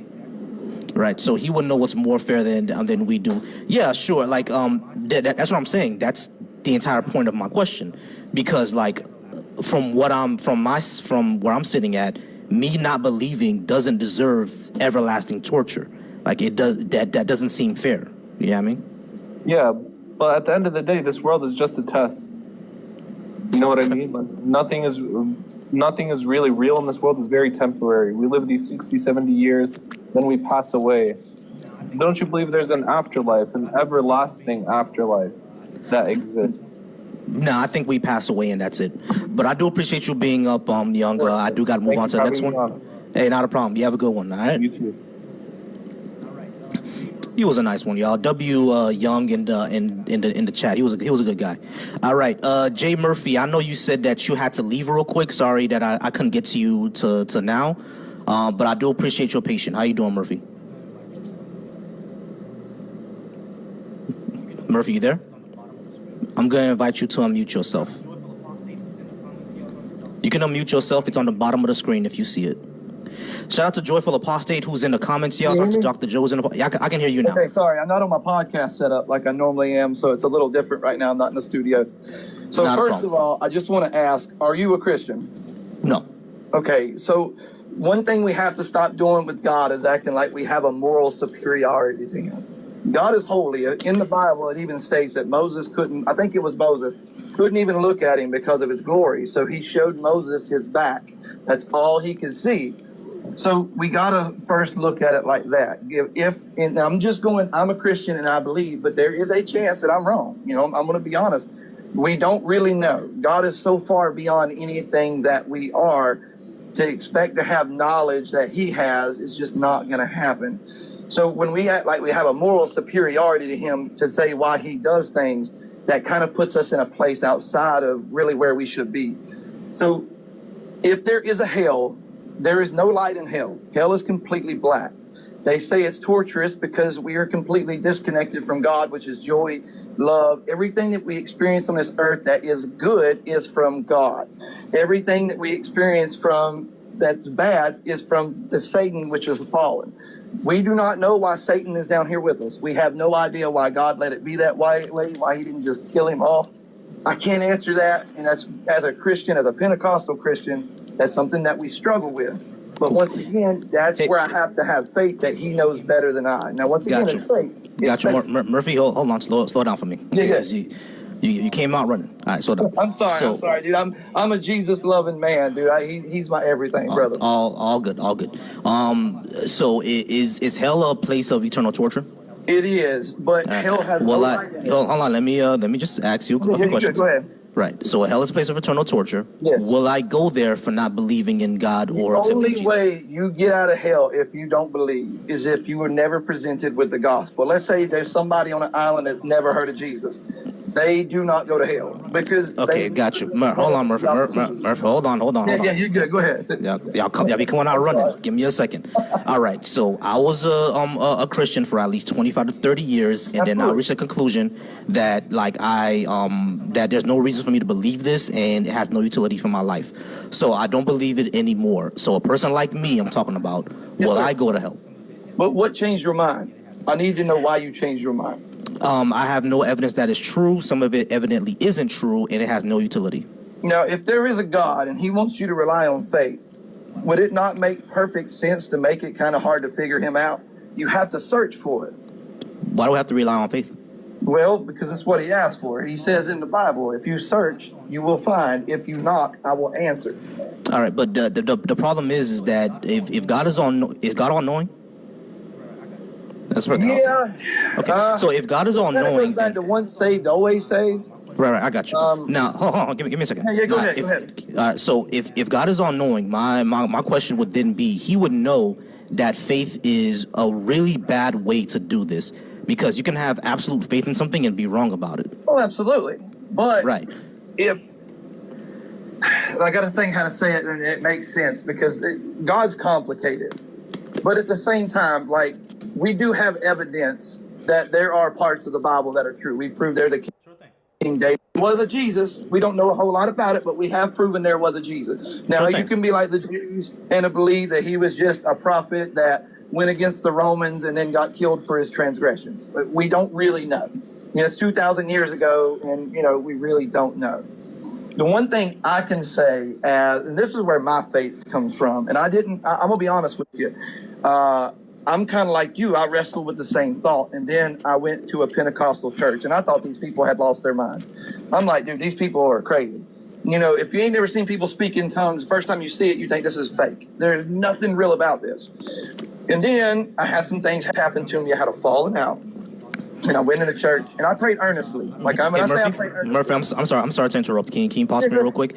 Yeah, I'm sorry. I don't mean to sound rude. I just don't want to go into a whole testimony, because trust me, I've been in church for years. No, it's not a testimony. It's not a testimony. What I want to say is this. Like I understand everything that you're saying, right? Like the way that I view the Bible, mostly I view the Bible is going to sound funny to a lot of people. I view it more as biblical fiction. You know what I'm saying? Because yes, we do have a King David. Hey, we got to get the 20K likes. The reason why the comments are off is because we didn't get the 20K likes. So get us the 20K likes, and then she'll turn the comments back on, y'all. So get us 20K likes, tap that screen, get us 20K likes, and then she'll go ahead and tap and bring the comments back on. But Murphy. Yeah. When it comes to the Bible, King David, 100% was most likely real. So was Solomon, Jephthah, Peter, probably even we haven't found, but probably even like the prophets like Isaiah, probably even the judges like Ruth and Deborah. They were probably even real too. Absolutely. But like the only thing that I would say is that those things might be real, but the claims that they make about their supernatural powers, was that real? That's my entire thing. I have no problem with Jesus being an actual person, or even being a character who was like multiple people amalgamated into one. I have no problem with any of that. Or even just one person who was a great preacher. No problem with any of that. Are the claims of his actual supernatural abilities actually real? That's my question to you. Mm-hmm. Have you ever seen it? No. Have you ever seen, and I say this because I know the person. I know for a fact they couldn't walk. Like, I knew this. Like, this has been a 2-year relationship with them. They couldn't walk. Mm-hmm. And I watched them get up and walk. And to be honest with you, I didn't really know what to think, because I'm like, hold on a second. Mm-hmm. I know for a fact you can't do that. Like, I know you can't do that. Mm-hmm. But I'm watching you do this. Cool. So the question would then be, if God has given the power to people to make them walk, how come faith healers just don't go to hospitals and cure all the kids of cancer? Because it's not up to us, it's up to God. God has the ultimate say in whether he heals somebody. Oh, so God wants these children to die of cancer? Well, I mean, if you're below a certain, I don't believe in the whole age. I don't necessarily believe in the age of accountability because some people know before, but it would be no different than when David lost his kid that he had Bathsheba with. He knew it went to heaven. You know, at a certain age, I mean, I hate that happens. But that's once again thinking we have a moral superiority to his ways. When we have his ways. I kind of think I do because I wouldn't support, you know, children being executed, slavery, rape, war brides. I don't support any of those. I think those are heinous and immoral. But God didn't do that as we did. God actually did order people to get war brides. Right? But once again, at the same time, it's acting like we have a moral superiority to him, like with kids having cancer and stuff. That's how do we know that God specifically gave them cancer? Like, can you prove that God specifically said, I'm letting that happen? Yeah, he can heal them. But at the same time, you just said it earlier, there's nothing good in this world. If he knows he's going to take them to a better place, why keep them here? No, there are good things in this world. Yeah, I mean, the question that I'm asked, my criticism is that, yes, God has in the Bible, especially in the Old Testament, ordered like immoral things, even from his own eyes. But like the second thing that I would say is that if God created everything and he created our lives, past, present, and future, which is what I've asked Christians before. I'm not sure if you believe that. To be fair, I've asked you that. He didn't create it. He gave us the free will. He gave us the free will. Okay, so God didn't go out right now and right. I understand. So I understand. Yeah. So God did not. So when I ask, did God create everything? I also follow up with, did He create past, present, and future? No. He didn't create past, present, and future. No. Okay. All right. Cool. Basically, when you look, so basically, the only thing that he created is the way the world's going to end. Now, how you deal with that and what you do in the meantime, that's up to you. Like, you chose to get on this pod. I'm not judging you either. Please don't take it that way. Not a problem. You have an opinion, same as I'm welcome to have my opinion. Everybody's welcome to have their opinion. Sure thing. The same reason you chose to sit on here and get here tonight is that was your choice. I chose to get in the chat with you. I really didn't have the time because I wanted to go out in the studio, and I didn't know how this was going to go. But we chose to do it. We have a free will, and it's up to us with what we do with it. Like, with all due respect, a lot of people think that, you do one little sin as a Christian, you're going to hell. Like, there's a lot of people, especially in the Pentecostal community, they believe that. I don't believe that. Once you're under the blood and you try to follow the blood to the best of your ability, you're good. And the only reason does God know what we're going to do before we do it?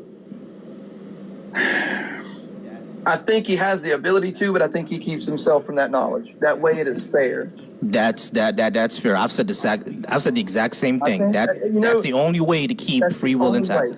Right. All right. We got 30 seconds left, Murphy. Yeah. It was good talking to you. Sure, go ahead. Ask you this. I love you to death, brother, because I am a Christian. Whatever happens with you, I pray to bed. What happens if you're wrong?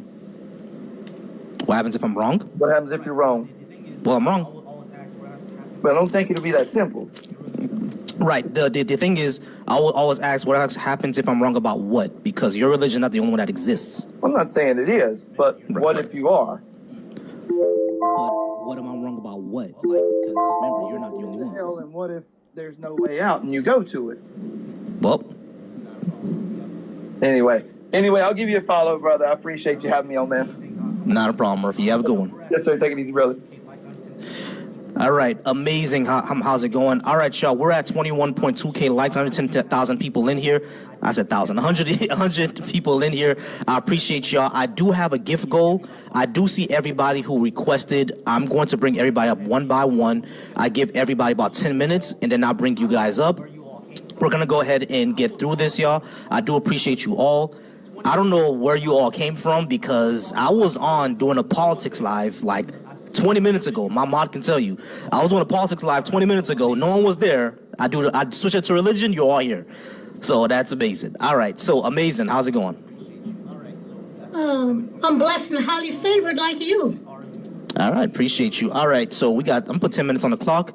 Are you a believer in either Christianity or Islam? I am definitely a child of God. Yes. Cool. Do you believe in a literal hell? You know what? You're asking me, right?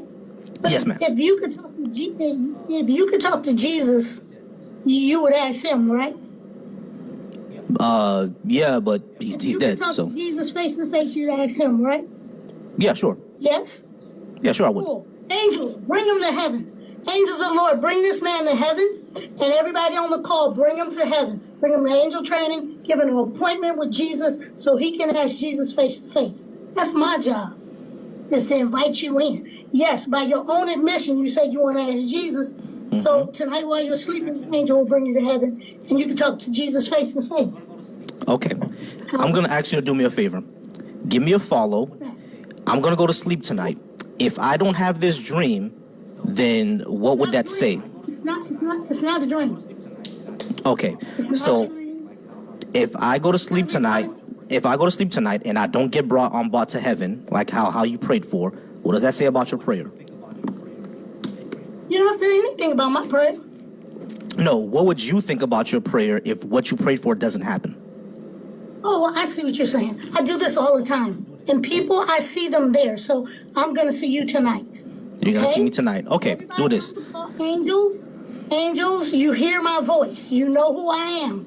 Bring these people to the throne of Jesus. Okay, In Jesus' name, and while they're asleep. So, All right, yeah, I'll see you tonight. what's gonna happen when you don't see me? Oh, I'm going to see you. You are gonna see me. Okay, great. So I'm gonna, and you know what else? I'm gonna do it. It's gonna seem scary, but I'm gonna ask God to give you a field trip to hell. Not be in hell, but a field trip, which means your angel will protect you and you can see hell for yourself. Okay? you trolling me right now, Amazing. I'm not playing with you. Yeah, I think you're playing with me. I think you're playing with me. You'll see tonight. God bless. You'll see tonight. Yeah, I think she was playing with me, y'all. All right, Lewis, how's it going? Well, it's going pretty good. I'm glad I found you tonight. Not a problem. All right, y'all, we got 22.3K people in here, 111 people in here as well. Keep tapping that screen, keep sharing it. I appreciate you all being in here. Follow my mod, her name is Jonesy. We do have a lot of people in here, and I appreciate the discussion. I'm live on my Facebook and on my YouTube right now. We all know TikTok may end soon. So if you would like to continue these conversations with me, I am going to continue these on my YouTube when I do them. Don't worry, Lewis, I'm going to get to you as I do my little announcement, all right? All right, so Lewis, quick question. Are you any type of believer? Am I what now? Are you any type of believer?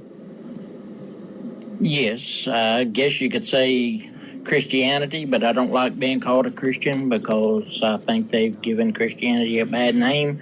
But anyway, I'm a child of God. Not a problem. Do you believe in a literal hell that's fire and torture? Yes, I believe there will be. The lake of fire, I don't believe it's been created yet. Gotcha. Give me 1 second. Let me just go ahead and get to the questions. Will I be going there if I don't believe in the God of the Bible or being a child of God? Yes. If you've heard about Christ and you have, you know about him and you do not accept him, that's what he says anyway. Gotcha. All right. So 10 minutes on the clock. Let's talk about it. Why do I deserve that? Okay. Well, deserve really has nothing to do with it. First of all, I hadn't heard any Christians or Muslims or anything talk about this too much, but there was an earth age before this one was when Satan rose up and tried to overthrow the kingdom of God and take over Christ's mercy seat, and because he wanted to be God. And a third of God's children, the hosts of heaven, followed after him and tried, waged war against God. Mm-hmm. So he destroyed it all, overflooded it with water, and took away the light, which was himself, and left it in darkness. That's Genesis chapter 1, verse 1. Gotcha. All right. Can you pause for me real quickly? All right. Now, I was in church all my life. I've already heard all this, so we don't need to repeat it. I just didn't want to be rude and interrupt you. But I've heard all this before. It's all fine. I know about the war in heaven. Lucifer fell. God had to flood the earth because of the Nephilim, etc., etc., etc. I got you. Okay. The question that I would still ask is still the same thing.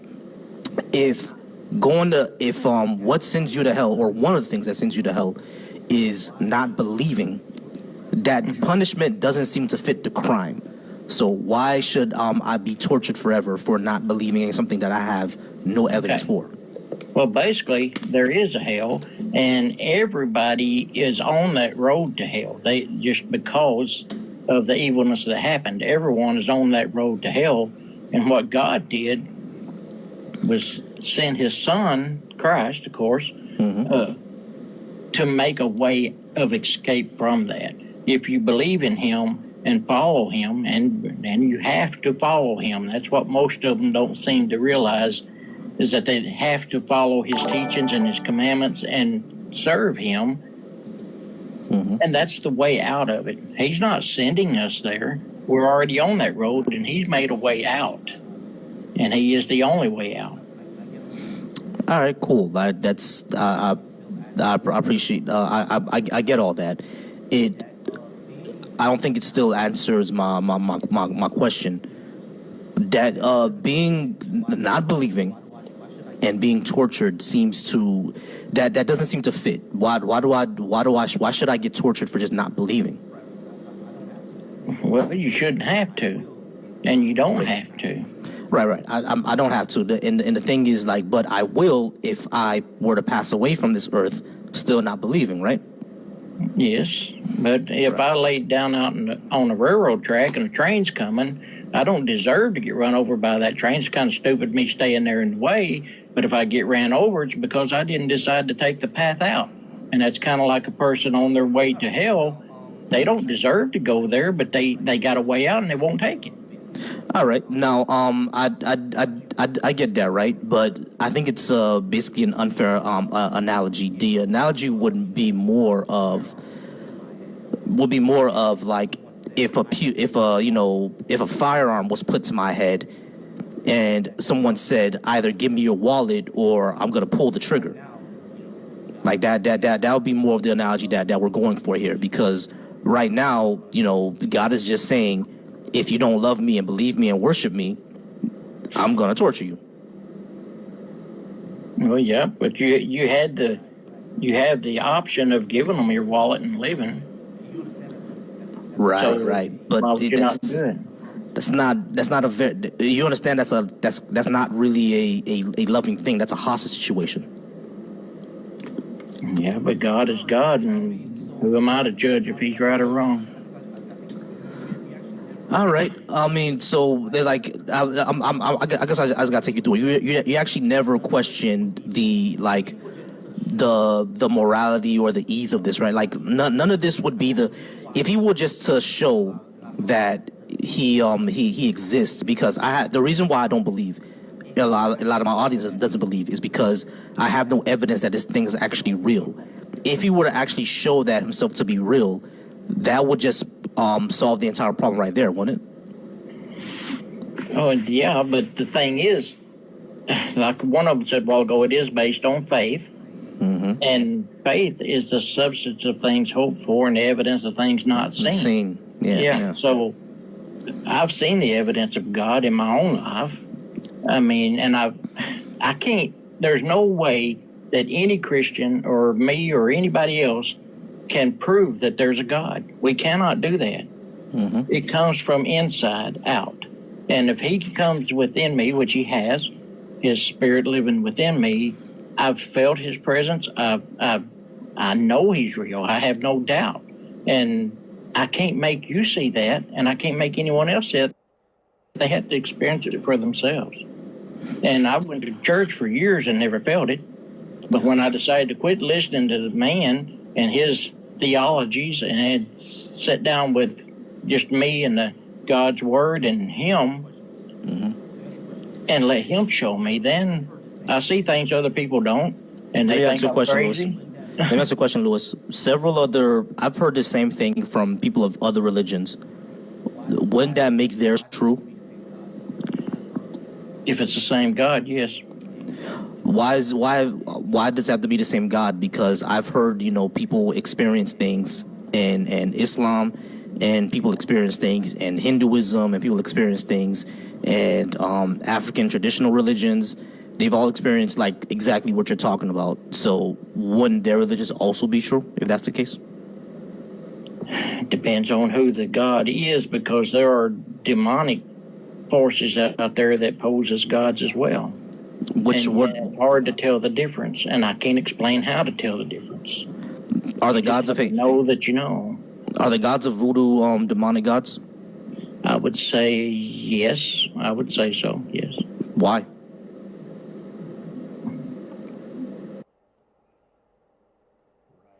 But you see, that's Stuff hardly, because I know who God is. But you see, that's where the problem lies, right? Yeah, but at any rate, if there was another God or this God or whatever, there would still probably be a place of torment and a place of hell. You know. Right. And in voodoo, there actually isn't a place of torment. You just go with your ancestors. And you're basically, you ever seen the movie Black Panther? You're basically on the ancestral plane, and you just give advice to your descendants. That's basically it. Okay. Like there's no hell in that religion. Okay. Well, I don't know. I'm glad. Like I said, I'm glad I met you here tonight, and I hope you can. Not a problem. I'm not going to be like that lady before and say I'm going to see you in my dreams, but I will pray for you if that's okay. I'll pray for you. I mean, if you don't want me to, I won't. But yeah, sure. It don't hurt. Yeah, sure. Yeah, sure. Yeah, sure. As long as prayers are genuine, I don't mind. The only people I say don't pray for me is if I know they're not being genuine. But you seem to be a genuine person that actually has a genuine concern and everything like Pierre Lewis. All right, I'm gonna move on to autism. All right. So nice meeting you. All right, nice meeting you. All right, y'all. W. Lewis, he was a nice guy.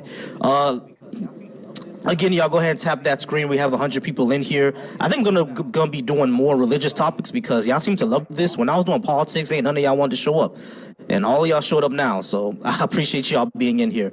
All right, Austin, or is that autism? Hello? Yeah, how's it going? Your name is Austin, correct? Yep. Austin, how's it going? Are you any type of believer? Yes. Actually, the first thing I should have asked you is, are you over 18? Yes. All right. And you said you are a Christian? Yep. All right. Do you believe in a literal hell of gnashing of teeth and torture? Yes, I do. And I believe in a literal heaven. Cool. Do you think that people who do not believe will also be going there? To hell? Yeah. Yes, if Great. committed at least one sin. Great. All right. So, hell is a literal place of eternal torture and gnashing of the teeth, and people who do not believe in the same way you do will be going there. Why do I deserve that? Well, if you're a sinner, then you don't deserve heaven. Heaven is infinite joy, never ending. Literally. What are sins? Sins are like bad things we do, like stealing, killing, lying. Cool. I don't do any of those things. So will I go to heaven? Have you ever done one? Have you ever lied? Have you ever stolen? Have you ever looked at someone with lust? I've never stolen. I've never stolen. As far as lying, I have lied, but not in a way that's like intentionally harmful. Okay. Have you ever like judged? All lies the same? I've judged I judged the people who deserved it. Like, for example, PDF files. I judged them. Let me ask you a question. Are all lies the same? If it's a lie with bad intentions behind it, then the consequence will be the same. Okay, cool. What if I've lied but didn't have bad intentions behind it, which is what I've done pretty much all my life? Like anytime I lied, I So never had a basi- bad intention behind it. Like you lied to make someone feel better, like something like that. Right, like when I was sick, my grandma would cook me something and it would suck, but I would tell her that it tastes good anyway because I didn't want to hurt her feelings. That's not a sin. Okay, cool. Now let's say that I had a girlfriend, and one of my exes hit me up talking about come over here and pound me like a drum, and I lied to my girlfriend talking about I was going to work, but I was really going to cheat on her. Would that be a sin? Yes, that's a sin. Okay, I've never done that. Okay, have you? So would ever that mean I done- never sinned? Well, there are lots of sins. If you've never done any sin, then you would. Can I ask a question? What's Give me a what's the second, moral Jeff. I'm going one at a time. Oh, you're good. My bad. I'm sorry, Jeff. Yeah. Give me 1 second, Jeff. As a matter of fact, let me do this. Chris, I've spoken to you before, so I know where you stand. But Jeff, I don't think I've ever spoken to you before. Are you a believer, Jeff? I am. You are. Okay. Give me a few minutes, all right? I just got us finished with Austin, and then I'll get to you. Give me one moment. All right. So, not a problem. All right. Yeah. So, Austin. Yeah. Sure. They are. I understand what you're saying. There are lots and lots of sins, but the way you're describing it, I've never participated in stuff like that. So, would that mean that I'm safe from this eternal damnation and torture? If you have actually never sinned, like you've never even taken a cookie from a cookie jar or something and lied about it, if you've actually never sinned, then you would not go to hell. But you probably have sinned. Cool. Like all of us. Cool. I think a good majority of people on this planet actually haven't sinned in the way that we're describing, like lying with an intention to hurt someone. You know what I mean? Or like stealing a cookie from a cookie jar is not really a big thing, but robbing a bank or robbing someone at gunpoint, yeah, that might be a little different, right? Like if a 9-year-old takes a cookie after he was supposed to go to bed, but a 17-year-old robs someone of their wallet, those are two different forms of stealing, right? Well, yes, but every sin has the same consequence, you know? Right.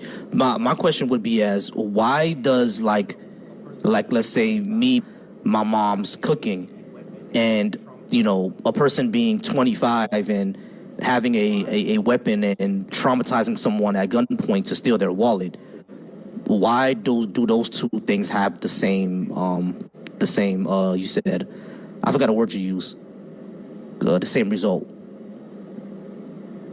Well, because simply there's heaven and there's hell. Any sin you do will, like, no one actually deserves heaven at all. And when you don't deserve heaven, the only place you can go is hell.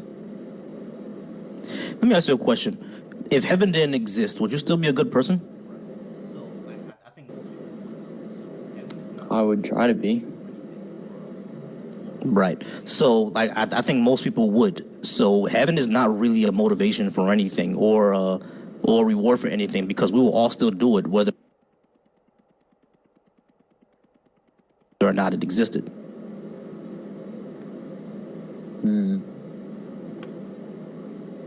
Yeah, I see what you mean, but, well, even people who believe in heaven, we still sin. Is that why do they all get the same punishment? Because we wouldn't send a 15-year-old kid to jail for 10 years for taking a beef patty from his mom's kitchen, but we would send a 15-year-old to jail for 10 years if he has like a weapon on him and he robbed someone with that weapon. Like we would judge those two different ways, right? So if we would do that on Earth and we understand that, I'm wondering why in the framework of the Almighty Creator of the universe, why those two things would be considered the same. Well, basically, the punishment has to be the same. If hell is eternal, you can't send the kid who stole a beef patty to hell for 10 minutes because hell's eternal. Like, you can't send a kid that stole a 10 minutes and a guy who robbed a bank for 10 years. You can't send him to hell for 10 years if it's eternal. Everyone gets the same. Right. I understand that. I got you. No, what I'm saying is that in my example, the beef patty kid. Let's say he unfortunately passes away and goes to. Appreciate you, Miss Happiness. I do appreciate school and everything like that. All right, so like I do understand what you're saying, Austin, right? Like hell is eternal, so they all should quote unquote get the same punishment. What I'm saying is that when it comes to the kid who in my example, the kid who still does the beef patty, why would he even go to hell? Because that doesn't seem as harmful as someone who robbed somebody at gunpoint. Like the harm is completely different. Yeah, right. Definitely, but still, even a little sin it just won't let us go to heaven because, like I said before, heaven is literally infinite joy. So, yeah. All right, so heaven is infinite joy. I got you, but as we already agreed, even if it didn't exist, we would still be good people anyway, or at least try to be.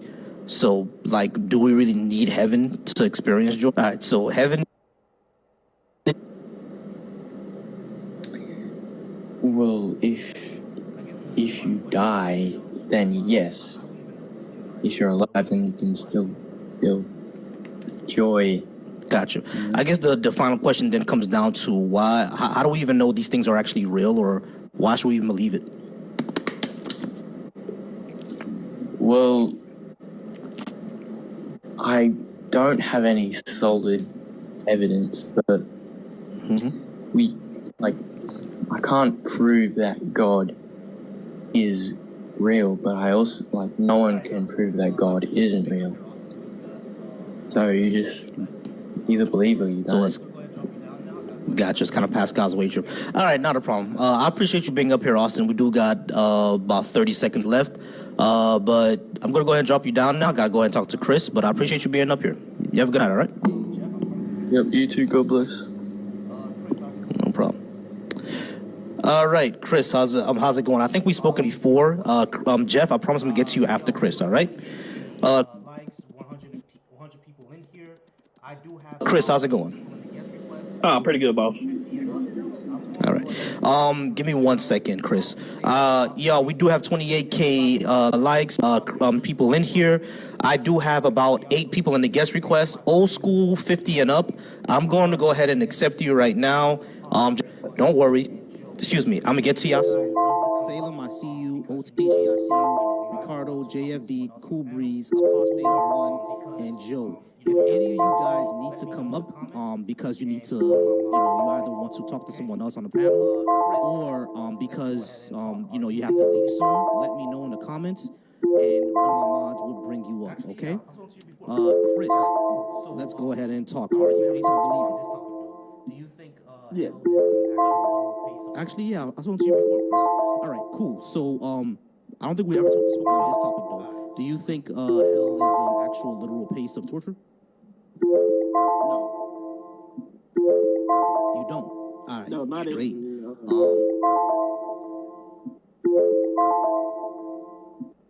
I would say hell is like.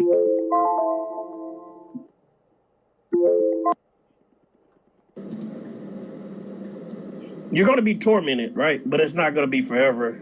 And it's not imposed on you. It's just like wherever you didn't treat your brother right or your fellow man right, that's going to be in your mind until it's annihilated. But it does say in scripture that it's going to be annihilated. So it's not going to be forever. But there will be some, like what Jesus said when he says, it's levels to all right, it. cool. Like, so, gotcha. So I am going to be tormented, just not forever. Like how long am I going to be tormented? Like 100 million years? just until once we move over, once we pass from this life, just until God judges and decides to get rid of throw hell away.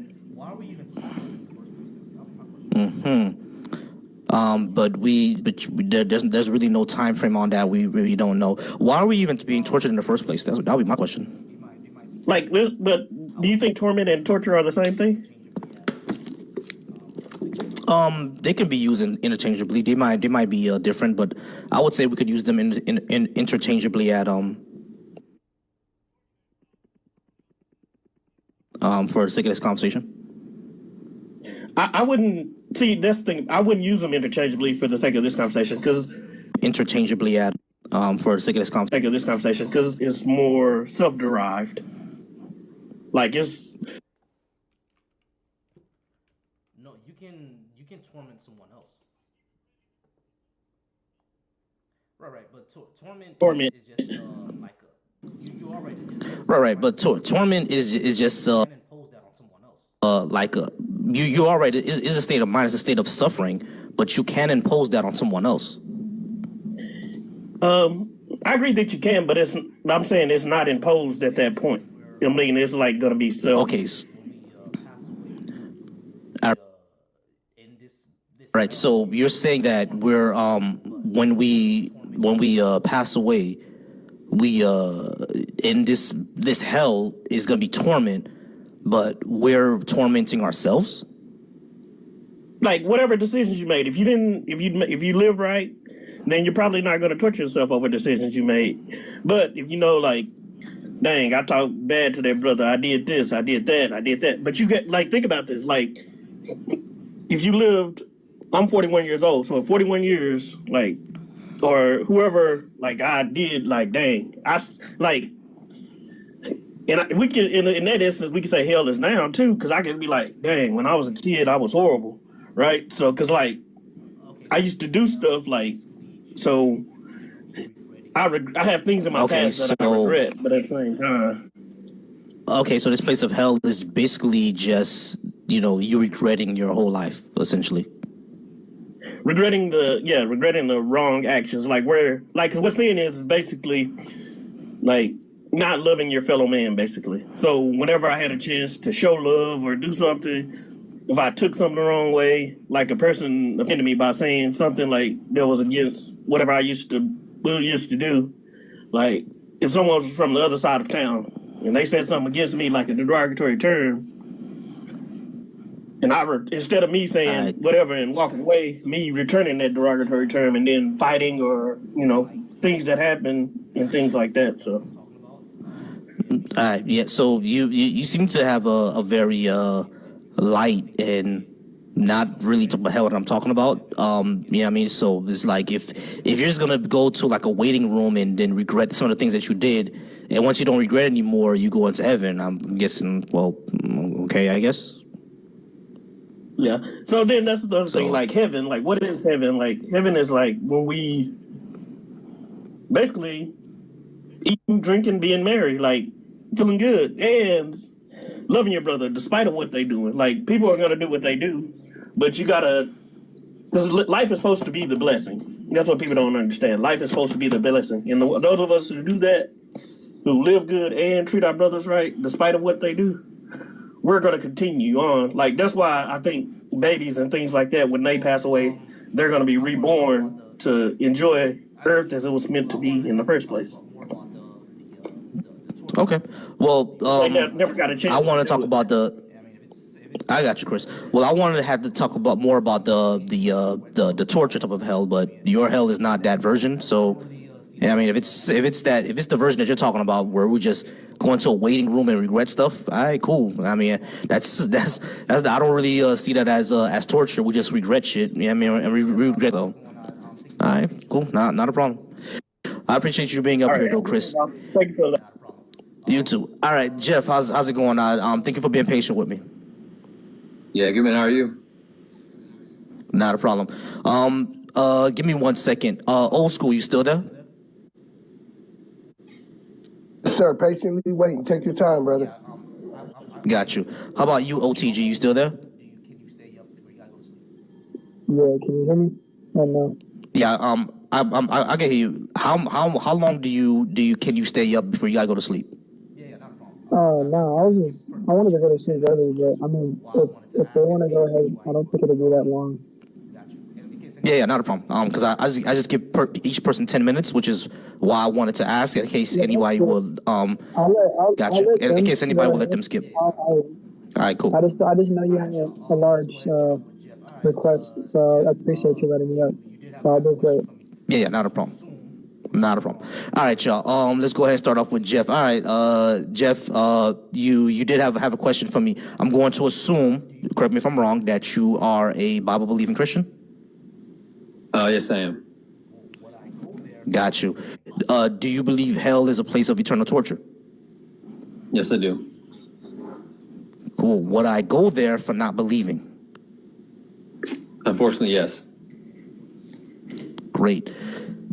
10 minutes on the clock. Why do I deserve that? Okay. Can you answer what a moral absolute is? No. Okay, so what would you say is a moral absolute? I don't think there are moral absolutes. Okay, so I keep asking people in the chat this. So if I walk up to you and I hit you, are you okay with that? No. Why not? Because it'll hurt me. Okay, so that would be a moral absolute to you. So what if I walked up and hit your friend or your girlfriend or your family? No. Okay, so you have a moral standard. Yeah, of course I have a moral standard. Okay, so you have a moral absolute. You want no harm to come to you or your family. Yes? Right. I don't want any harm to come to me and or my family. Is that what you're saying is a moral absolute? Okay, so the preference to not be harmed and my empathy for other people, especially those in my family. Yeah, but what instinctual aspect are you coded with that? What makes you be that way? Empathy and my preference to not be harmed. Okay. So there's a standard then, right? So yeah, where does that my empathy? I said again for the third time, empathy and my preference to not be harmed. Okay, so again, if there's a moral standard, that means you don't want your family coming to harm. That means you have a morality. Okay, where does that come from? If you have no moral standard, if you have no code, that means nothing matters. That means if you get harmed and your family gets harmed, it doesn't matter. So where does that I feel like I'm repeating. I feel like I'm repeating myself. Didn't I just say my preference to not be harmed and empathy? Give me 1 second. As a matter of fact, hey y'all, Joyful Apostate is a friend of mine. He does do these philosophical things. I guess that's why he wanted to come up to answer the philosophy stuff. We have 30K likes, y'all. 100 people up here. I do have a gift goal, so gift me up. Joyful, did you want to respond to anything? Because I think you did. Yeah. So having a preference doesn't make it a moral absolute. A moral absolute would mean that the moral is applied to all people at all times. That is what an absolute moral is, if you knew anything about philosophy. Okay, so why do some people kill? And why do some cultures believe in cannibalism and killing? There's a moral... Well, probably... Hold on. You asked me a question. The reason they believe that is because morals are subjective based on minds. There is no absolute. Okay, and the reason there isn't is there is... If the majority of people believe that killing is wrong, and the sub-minority believe that it's right, what's the moral standard? When you say unaliving, what do you mean? There's so many derivatives of unaliving somebody, and it's going to change whether it is good or bad depending on the narrative in which you are unaliving somebody. Let me ask you this. Do you think killing is wrong or right? Depends on the... Okay, let me ask you this. Do you think cannibalism... Let's go to cannibalism. Do you think cannibalism's right? Again, it's going to depend on the situation. Okay, so cannibalism. Okay, so there's some cultures in the earth right now. Do you think here in the U.S., you think in the European cultures, is cannibalism acceptable in our culture? Absolutely not in our culture, but not absolutely across the board. In their culture, it is accepted. Isn't that word how that works? Hold on. Pause. Hold on, Jeff. Hold on, Jeff. Pause. Within our Western culture, under normal circumstances, no cannibalism. Hold on, Jeff. Pause. Within our Western culture, under normal circumstances, no cannibalism. Live about a plane crash that happened in the Andes Mountains. When Cannibalism is not acceptable. But people had to consume the dead bodies because under normal circumstances, cannibalism is not acceptable. But if you're in an extreme situation, it is, which is what backs up what Joyful said. It depends on the situation, which makes it not absolute, makes it subjective. But I'm trying to understand though. So he said it's based on situation, right? We have a culture who will do cannibalism as a way of life and tribute and their religion. Like the Mayans did that. They would sacrifice people and take out their hearts. Like literally, like we have historical cultures of people who do cannibalism. So if we're here saying that cannibalism is wrong, and these cultures who do cannibalism think they're wrong, what is the moral absolute? If you have to have a standard for one, there isn't one. That's the whole point. So that's the point of this. So if you have to have a standard, okay. So let me ask you this. So if they can commit cannibalism, is that okay with you? Yeah, that's okay with me. That has nothing to do with me at all. No, why so? If you could prevent it, would you let it happen?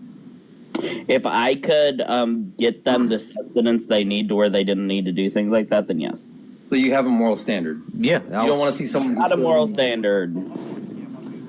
You keep trying to attribute moral standards to. That's the point, though. Okay, I pause for me one time. Hold on, Jeff. Can I pause for me real quick? All right, y'all. Comments are off again. My mod don't play, y'all. She told y'all she wants to get to. I think she said 35, right? She wants to get to 35K likes. Y'all didn't get there, so get to 35K likes. She'll turn the comments right back on.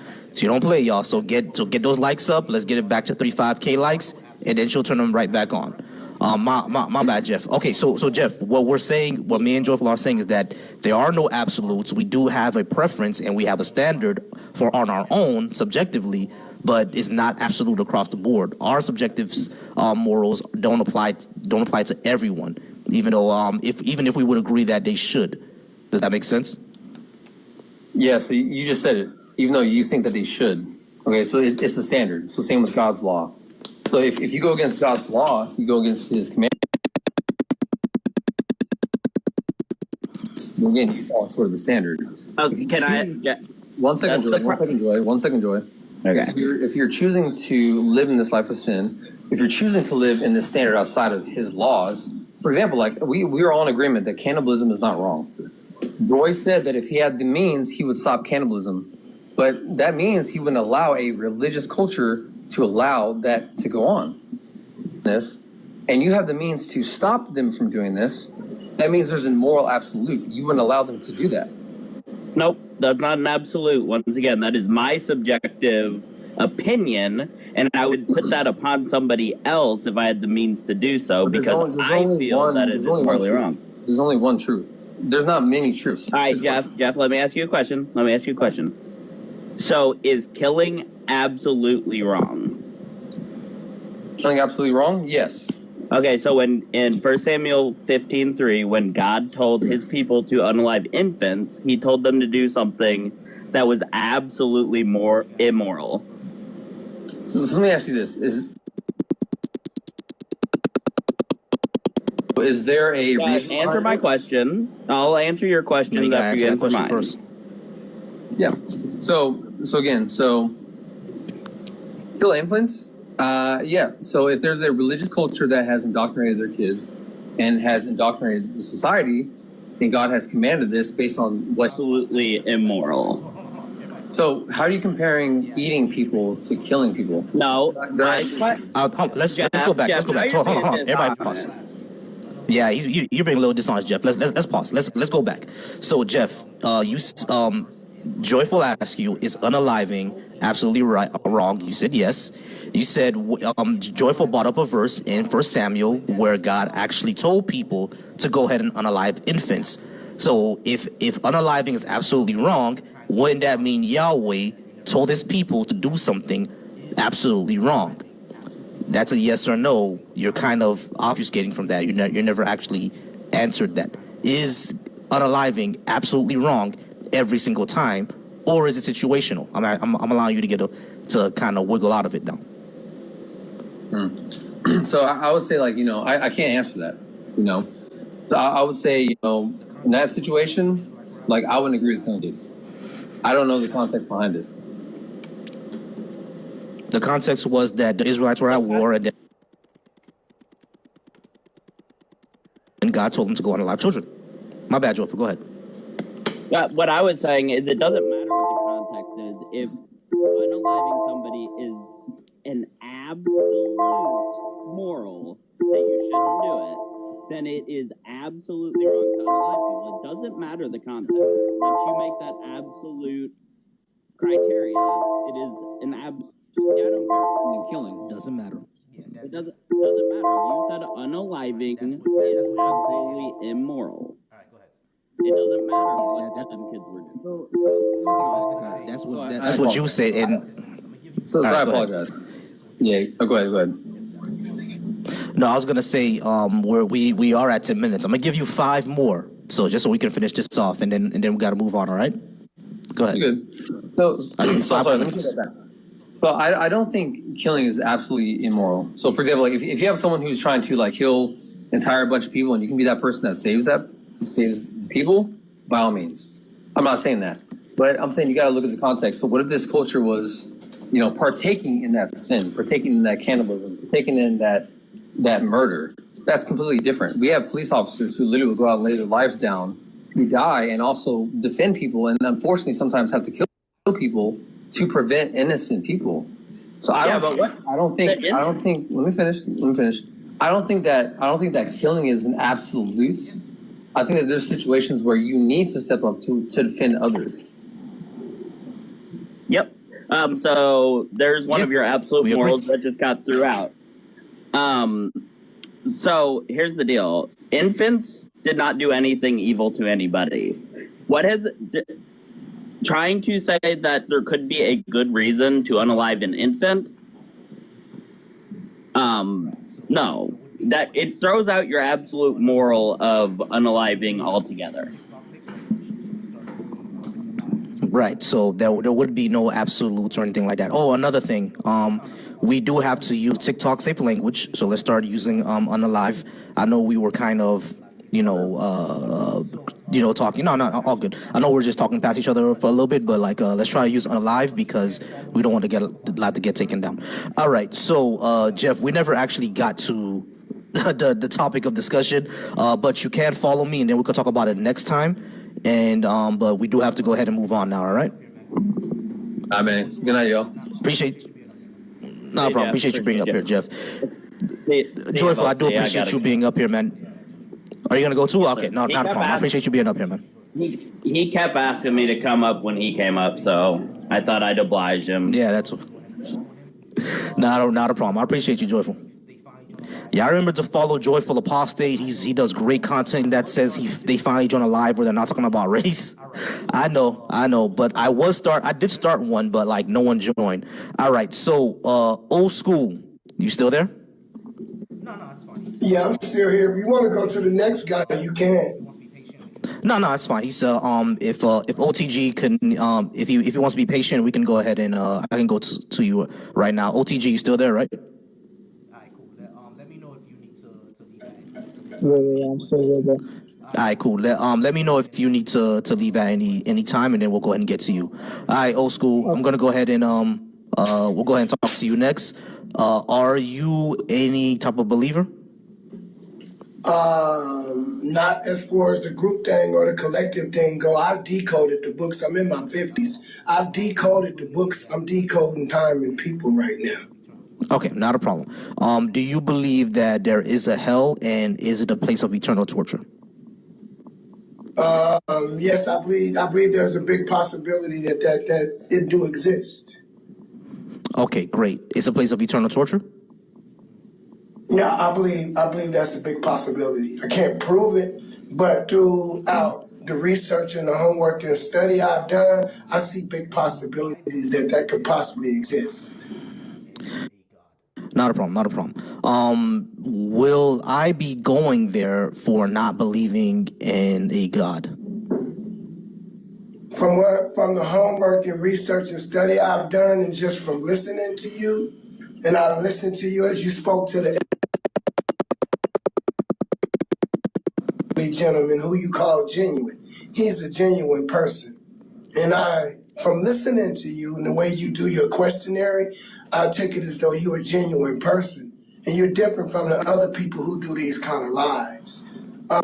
There is a such thing as a big sin and little sin, but sin still is sin. But I can't say that you will go there because I don't really know you. But from what you just from seeing from this little social media encounter, if you are who you say you are, I believe you will go to heaven. I don't believe you will go to hell. All right, cool. Well, I do appreciate that. So it's not necessary for me to believe any type of thing or believe a certain way in order for me to step into heaven, then, right? Well, from the homework and research and study I've done, it is. There is a certain way you should not only supposed to believe, but there is a certain way that you also supposed to live. Like out of all of the people I've seen that do the lies you're doing right now, not one of them has been comfortable with a person saying, "I'll pray for you." And I've never heard one of them accept that. Most of them an insult that person that mentioned what the elderly man mentioned to you when he said, "I'll pray for you if it's okay, but if it's not okay, I won't." And you said respectfully, if you want to, that's cool. I've never seen a person that do these kind of lies. You're different from what I've seen.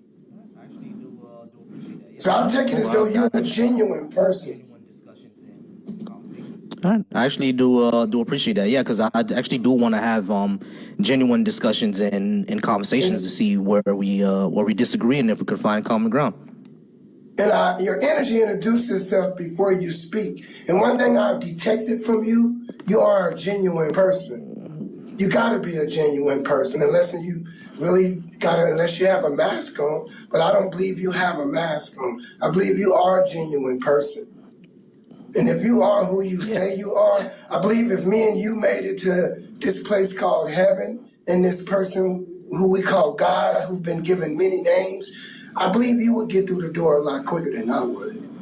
So I would ask a person like you to pray for me. And I don't ask everybody to pray for me. I'm cautious about it. But a person like you, I wouldn't mind asking a person like you to pray for me. No, it's all. It's I don't pray. Okay. No, I'm not. Well, no problem, hey. I had a question for you.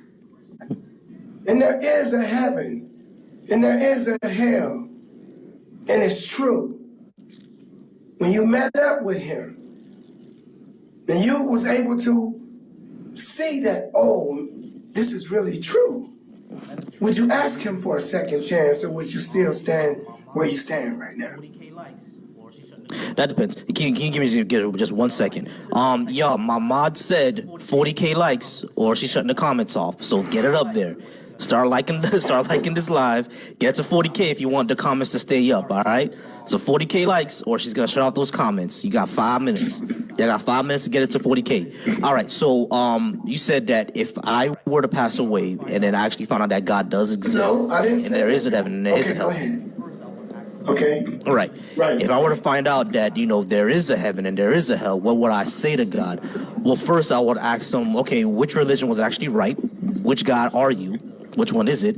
Are you the God of the Sikhs, the God of the Hindus, the God of Shintoism, the God of Vodou? The God of Baha'i faith, the god of the Orishas, the god of Egyptian mythology, the god of the Greeks, god of Christianity, god of Islam, the god of Baha'i faith, I would actually ask, which god are you? And if it's just a generic whatever god and everybody's interpretation was wrong, I'd be like, all right, cool. You know what I mean? I was wrong about you existing. But then I would ask, who is heaven and hell actually reserved for? Is hell just reserved for the irredeemable? And are we absolutely sure they're irredeemable?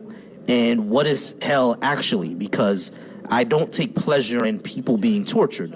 You know what I mean? So if it's just like a place where they're separated and they're just away from everybody and everyone just enjoys eternity with each other, then I wouldn't mind that. But those would be the questions that I would ask. I would ask the secrets of the universe, the secrets of causality. You know what I mean? Was there ever aliens for real? You know, like that's what I would ask. Have you what have you ever been born of any of those walks of life? Christianity, Muslim, Catholic, etc. I Were you have. ever one of them? Right. Both my parents are Pentecostal. Well, my father on my dad's side were Haitian Vodou practitioners. My grandmother on my mom's side, she was Catholic and became a Protestant. Also have a couple of friends who were part of the NOI, the Nation of Islam, you know, with Malcolm X in them.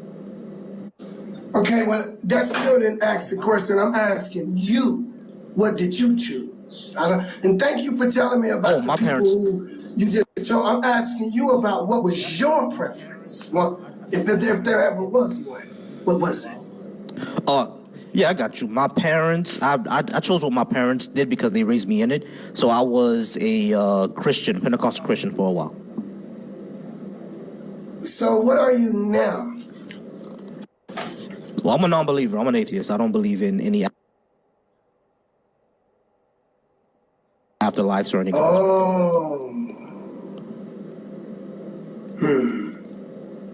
I also heard you say, and I've been saying the same thing to people, because one thing I've noticed is whether there is a God, a Jesus, a heaven or hell, or any of that's true, if you took any of that out of the picture, you did say that you would still be a person of good energy, correct? I've always said that because since I don't believe in a heaven or a hell anymore, and I've seen that I'm still a good person, so that's why I've always said it has no utility.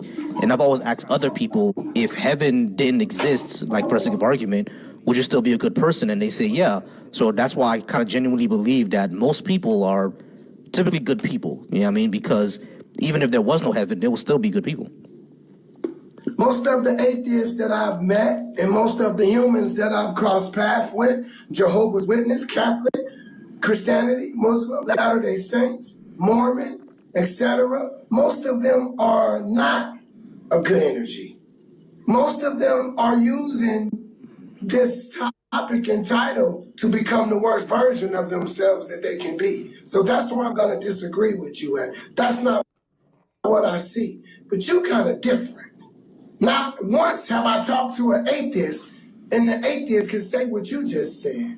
You're the first atheist to ever say that whether it exists or it don't exist, you still would rather have good energy.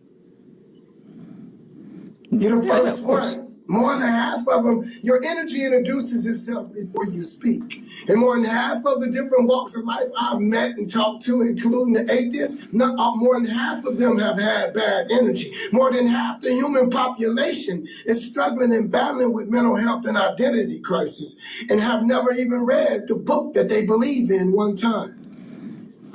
And that's why I say I've decoded the books. I've read all of the books, front to back.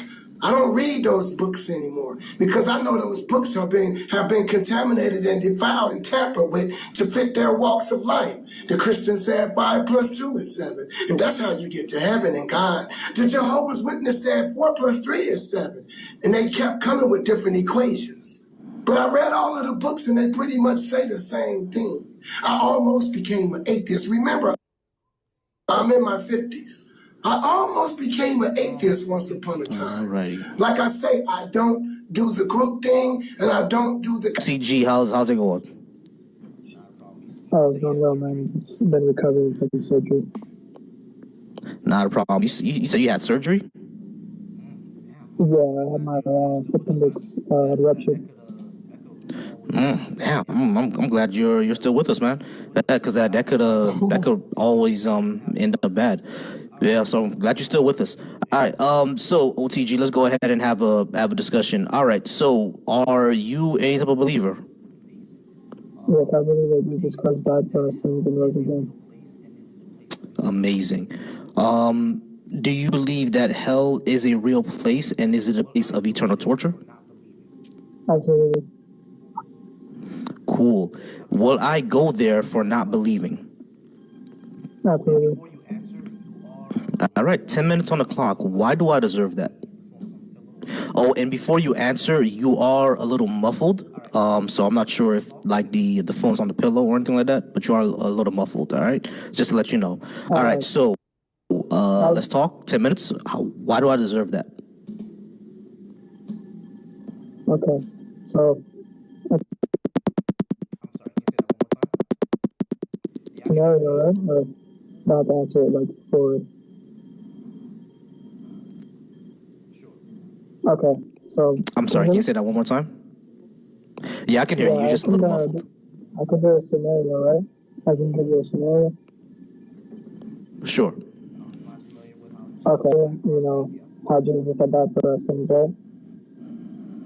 Because we needed somebody. Am I familiar with how Jesus died for our sins? Yeah. Yeah, because we needed somebody to die for our sins in order so we could be forgiven, or so we could receive the Holy Spirit that we had left with us. Okay, like I do understand the entire. Yeah, I can hear you. You are a little muffled. I can hear you, but my thing is that I understand the entire theology of Christianity, right? My thing, but right, I understand it. My thing is, it really doesn't really answer the question of why do I deserve to be tortured just because I don't believe it.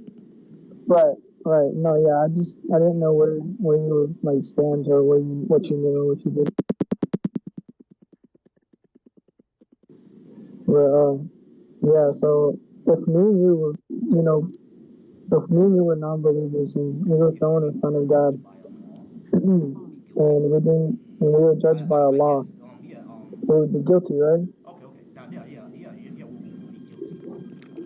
If we were judged by a law, we will be guilty. I guess okay. Now this, yeah, sure, we'll be.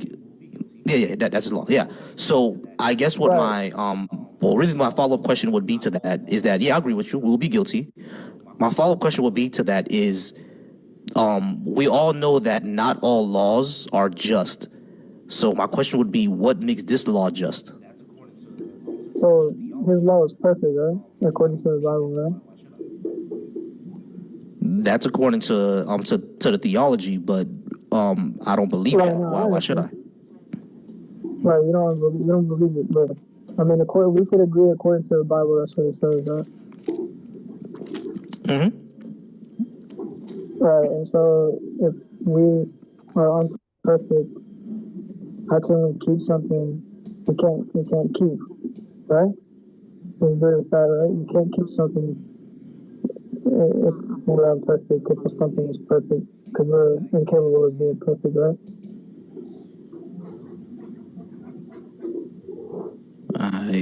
Does that make sense? I guess, yeah. I know it sounds confusing right now, but I'm bringing everything to light, and so just bear with me. So, like I said, if we were judged by that law, we'd certainly burn in hell. This torture, this torment. Me and you would both burn in hell if we were judged by that law because we're unbelievers, right? According to the Bible. Right. I understand that's according to the Bible. My question then becomes, what makes that? Right. I'm not. Yeah, right. I don't believe that. But the question more becomes, what actually makes it just? So you agree that sin is sin, right? Well, what is sin? Sin is doing something wrong, and something that's not just. Okay. Yeah. Okay, so something wrong. All right. So How is me not believing doing something wrong? Are you the one? So basically, what I'm asking is that there's not really a scale for how much you do is wrong and how much you do is right to get to somewhere. Like you can't get to heaven based off of your deeds, your good deeds or your bad deeds. You can't get to heaven based off your bad deeds or your good deeds. You know what I'm saying? So no matter what you do, no matter what I do, I can't get to heaven based off of what I think. I can just think, oh, I didn't go to heaven because I did this. I did all these good things. You understand what I'm saying? No, right. I do understand what you're saying, but like it goes goes back to my question, right? Because if we go to hell for our sins, and sins are doing wrong things, what I'm asking is, how is not believing something that I don't have any evidence for a bad thing? Then that just means that you don't believe in something that you haven't seen, or something. It's illogical for you to believe in something that you don't have physical proof. Or what I was basically describing is that sinners are equal, and that if we're unbelievers and we are judged by Allah, we'd be unperfect because we're made righteous through Christ as a believer. And so when God looks at his children of God, he looks at his son. So every time he looks at his children, he sees his righteous son. So we're made righteous through his son and what he did and what he fulfilled, because he is the law of Moses and he did fulfill the law. And so he is the perfect person. That's the reason why he had died for our sins, because he was the perfect lamb, because Abraham was promised the perfect that the Gentiles would be saved. Okay, so all right. So let me see if I understand this correctly. I deserve to be tortured because some ancient Palestinian guy got tortured on a cross because thousands of years before him, another ancient Palestinian guy was in the desert. That doesn't seem to make sense to me. What you're not understanding. So you have every right not to believe. Everyone has their own choice on what they want to believe and what they're not. This is Earth. It's not. Right. So like the question. Okay, go ahead. Yeah, you're asking why you deserve to be in hell. Mm-hmm. Well, for one is because you're not perfect, and for two, you need to humble yourself before God. That doesn't tell me why I deserve to be tortured. Like I know that I'm not perfect, but simply being not perfect means I deserve to be tortured. You don't understand. Oh no, you understand fully. You understand fully why? Because of what it says. No, I don't. Yeah, you do, because you said you understand it. Like Right. I understand that I am not perfect. I even understand all the theology. None of the theology, nor why am I not perfect, shows that I should be tortured. Like, I understand that Jesus died on the cross, for our sins or whatever. And you said that sins are doing wrong things. I don't do wrong things, and I'm asking, why is not believing a wrong thing in of itself that I deserve to get tortured for? One more thing. We're at 40K likes. My mod has already said 45K, or she's gonna shut off the comment. Go ahead and keep liking, like the live. Go ahead and let's get it up to 45K, and those comments won't get shut off. Okay, so yeah, OTG, we got about 1 minute left. Do you understand the question I'm trying to ask? Yeah, I'm gonna wrap it up. All right. So the reason why is because you reject Christ, and that is wrong. Okay, why is rejecting Christ wrong? Because it is. Okay, why is that a wrong thing? Yeah, that's kind of a circular argument, don't you think? If you're rejecting, then there's no money. All righty. All right, OTG, I appreciate you being up here, and you have a great day, okay? Yes, sir. All right, man. Heal up. All right, y'all. I hope OTG heals up. He just came from having his appendix removed, so definitely heal up, and I hope you good. All right, y'all. We have two last people. We have Joe and Salem. Salem, you there? How you doing, brother? 18 or over for TikTok purposes? Yeah, I'm 29. Gotcha. Believer of the Bible or the Quran or anything like that? Yeah, I'm a Muslim. Gotcha. Joe left.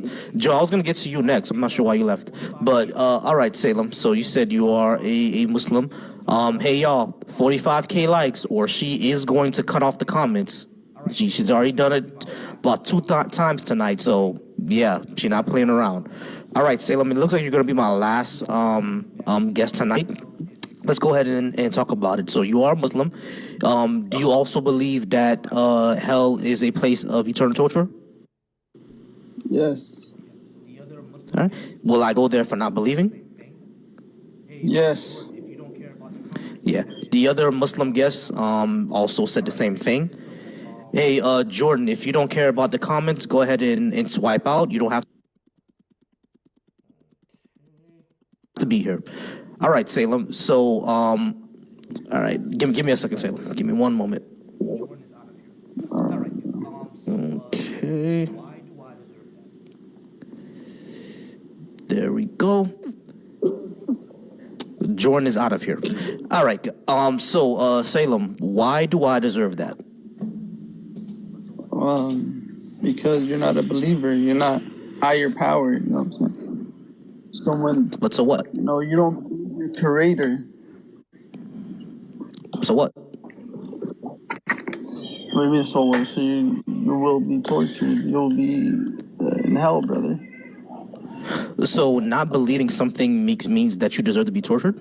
Yes, because there's signs in front of your face. There's a Muslim inside your family, right? There's a Christian. No, I know someone from the NOI. Actually, I've always wanted to ask if Sunni Muslims, what they feel about the NOI. But I know someone who's in the NOI, and there are Christians in my family, sure. But just knowing someone who's in the NOI who's a Muslim and having Christians in my family doesn't mean that what they're telling me is actually true, right? I'm not gonna say because I'm not, I'm not the judger. You know what I'm saying? But as long as you believe in something, you believe in God, you know what I'm saying? You believe in God, whether it's Islam, Christianity, or Catholicism.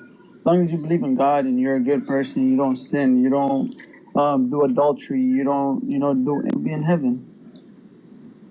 But if you don't what are believe in sins? God, you don't believe in God, it doesn't even matter if you sin. You don't believe in God. You don't believe in hell. You don't believe in nothing.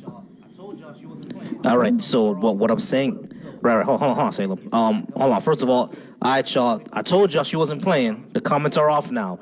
So go ahead and get us back up to 45K. Get us 45K, and the comments will be back on. But as long as we're not at 45K, she'll shut the comments off.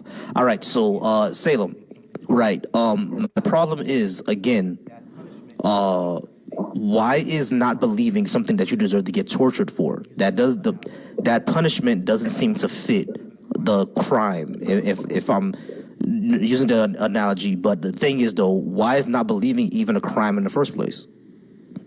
That's the biggest sin. Why?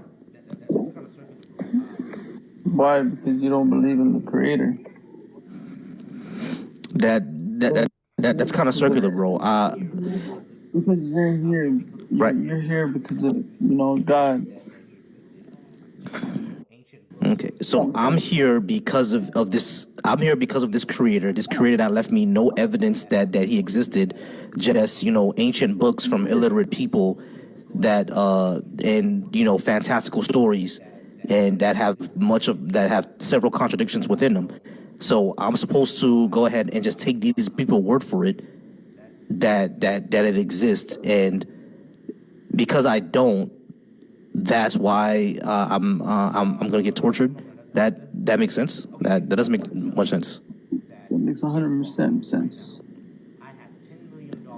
No, I don't know, man. That's okay. If I were to tell you that in the Bahamas right now, I have $10 million in a golden chest, are you gonna believe it just because I say so? If you're lying to me, you're lying to me. You know what I'm saying? Right. But my question is, are you going to believe? Are you going to believe that I have $10 million in a golden chest in Bahamas just because I said so?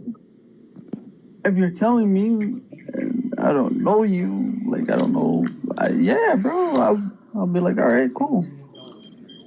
If you got it, you would got actually it. believe me, right? So you would actually believe me if I told you I have a $10 million in a golden chest in the Bahamas. You would believe that story? Bro, it's 2024. Yes, I would believe you. You probably do, You would, bro. okay. You look like a person that would have $10 million in a golden chest. That's very flattering, but that's ridiculous. There is no way you're gonna believe me just because I said that. That makes you an extremely gullible person. And if you would believe that, why don't you believe the Hindus when they say that their gods are real?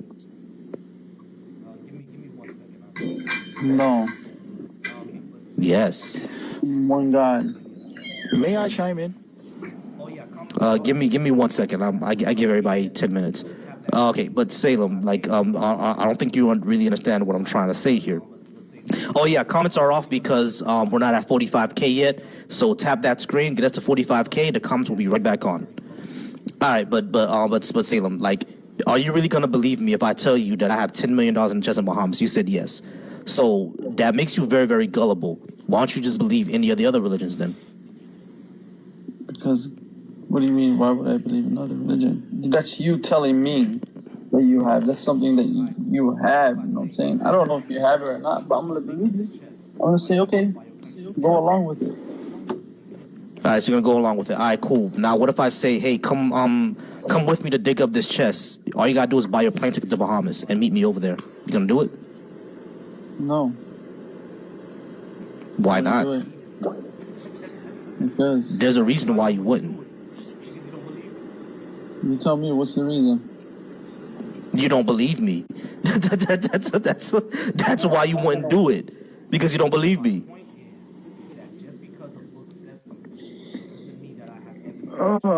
What's your point, brothers? My point is that just because a book says something doesn't mean that I have evidence that is true. This goes for the Quran, this goes for the Bible, this goes for the Torah, this goes for the Bhagavad Gita, this goes for the books of Confucianism, this goes for the Book of Mormon. Just because a book says so doesn't make it true.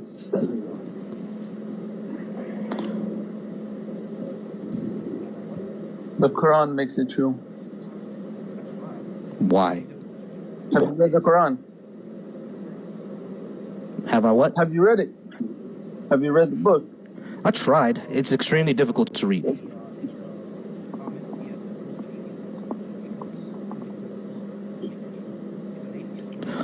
Cypher in the comments. Yes, this goes for atheism too. Just because something is in a book doesn't make it true. If an atheist were to print out in a book that he's the almighty chocolate god, yeah, it wouldn't make it true either.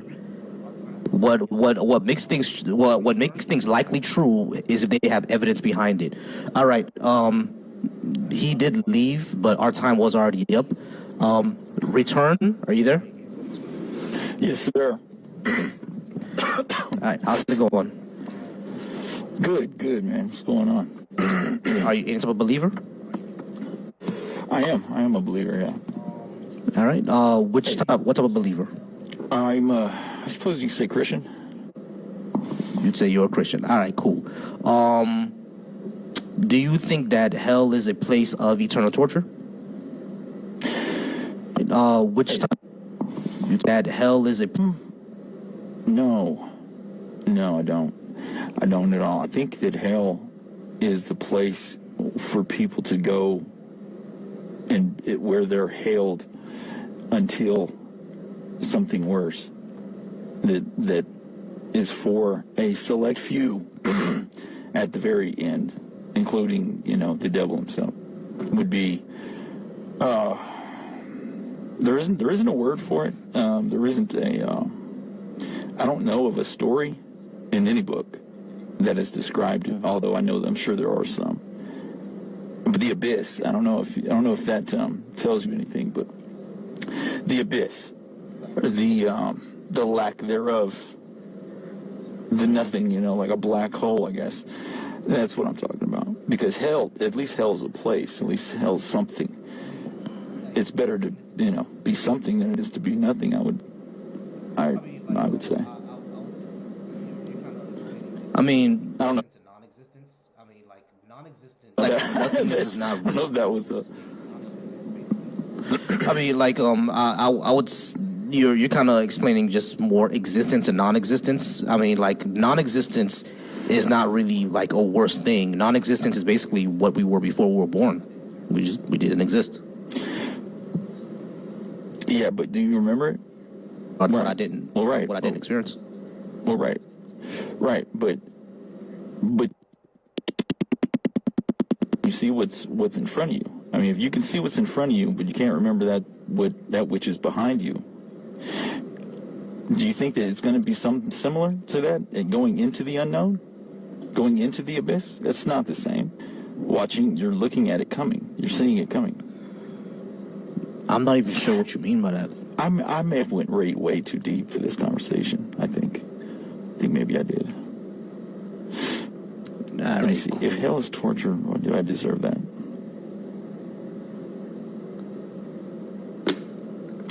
Yeah, I think I did. I think this is a little too deep. I think I went too deep.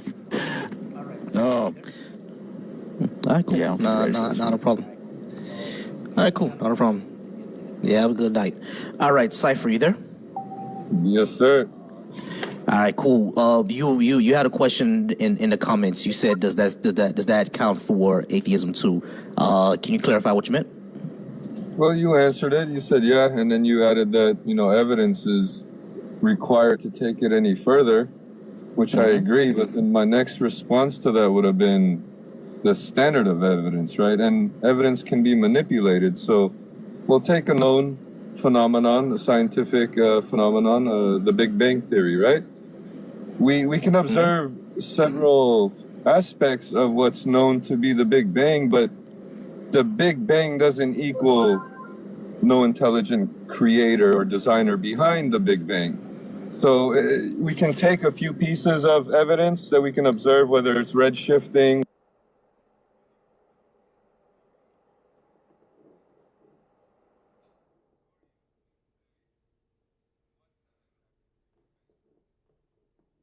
Right.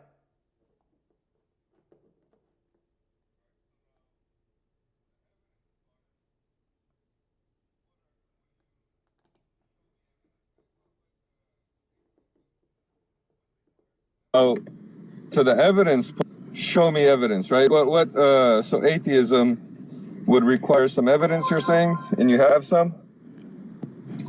No, because atheism is not a claim or anything like that. It's just a position. I think it's a conclusion, yeah, right? It's a claim, right? If you don't know pre-Big Bang and you're claiming that something intelligent didn't design it, are you not making a claim? Atheism doesn't make a claim. That's what I'm saying. Atheism has nothing to do with the Big Bang. Atheism is a response to a question. Do you believe or accept that gods exist? And if you don't believe that, then if you do believe that, then you're a theist. And if you don't believe that, then you're an atheist. If you're convinced that there are gods, then you're a theist. If you're unconvinced that there are gods, then you're an atheist. It has nothing to do with the Big Bang. No, so you're saying there is atheists that don't agree with the Big Bang? What I'm saying is that atheism has nothing to do with the Big Bang. I think it does. I think majority of atheists agree Big Bang that the Big Bang happened. Yes. Even if majority of atheists agree that the Big Bang happened, that doesn't mean that atheism in of itself has anything to do with the Big Bang. So not the same thing. What brings an atheist to the conclusion? What conclusion? That there is no God. What brings an atheist to that conclusion is if they have no evidence. So now a theist can say the same thing, right? Bring me evidence that there is no God and I'll become atheist. We're just at a stalemate. That's not how evidence works. Wait. So an atheist... You bring evidence for a positive. You don't bring evidence for a negative. No, so let me get this straight. An atheist doesn't need evidence for their conclusion, but a theist needs evidence for their conclusion. Yes, because the theist is the one making the claim. The theist is the one saying that this thing exists. Hold on, listen. No, they're not. Cypher, listen. The theist is the one that's saying God exists. An atheist is saying, I don't believe that. If the theist is saying that there is a God, they have to bring the evidence. Me saying I don't believe that, I don't need evidence to say that I don't believe something. I'm saying that I don't see evidence of that. Are you saying when you don't believe in a God, are you saying there is no intelligent designer behind the universe? I'm saying that I don't see evidence of that. You don't so if someone were to claim evidence something of like that, I don't believe it. Okay, so we'll take the Big Bang as an example again. Be a natural phenomenon with no help or no, just a natural phenomenon, a random thing. Do you have evidence of that? Yeah, as far as we see the expansion of space time, which we call the Big Bang, it seems to be a natural phenomenon. We have no evidence that it was designed from anything. So we should see another instant of it. We should see other Big Bangs happening. That conclusion doesn't follow. We're one of one on this Big Bang, right? What do you mean we're one of one? What are you talking about? We're not one of. We're not. We don't have multiple Big Bangs. Right. This is the only universe that we have to explore. But just because this is the universe only universe we have to explore, doesn't mean that it was deliberately designed. So, you have another universe to explore? How'd you get there? That doesn't make any sense. Well, you can't even, with your mindset, you can't even claim this is the only universe. So, you have another universe to explore? How'd you get there? No, I'm saying you're claiming now there's only one universe because that's all you can observe, right? That's not what I said. Are you limiting yourself with using only the five senses as your basis for evidence? Yeah, that's all we can use. Of course, that's all we can use, but do you not see humans as limited species or limited beings? Of course we're limited. Like, I can't fly, so yeah, we're limited. What are you trying to ask me? I'm talking strictly intellectually. Are you saying how much of the Big Bang do we have down? If it was on a scale from 0 to 100%, how much of Big Bang, the reality of Big Bang, do you think we have down with the 4 or 5 different observable facts? I don't know. You gotta talk to a physicist about that. Ah, I see. But you've came to the conclusion already. I want to know how you came to that conclusion. What conclusion do you think I came to? That all religions are false, or all explanations of what you believe is a God are false. No. The conclusion that I came to was that they have no evidence, so I don't believe them until they. So, with an atheist, you guys probably debate the details of Big Bang, right? No, cosmologists and astrophysicists do that, and quantum physicists do that. Atheists, I'm not a quantum physicist, so why would? No, I've heard plenty of TikTok atheists debate what the Big Bang is. Right, they can debate what the Big Bang is because they get informed on it. What I'm saying is that the details of the Big Bang, which is what you asked me, that's what quantum physicists, astrophysicists, and cosmologists, that's what they do. I'm not a quantum physicist, astrophysicist, or a cosmologist, so I can't debate the details of the Big Bang, but I do know stuff about it. Okay, so now, how can we? So, but we can still discuss about it. But you're saying it is what it is, and I'm not qualified to speak on it. We can definitely still talk about it, but there are some answers there are some questions I'm not going to be able to answer because I'm not a quantum mechanic. I'm not a quantum physicist.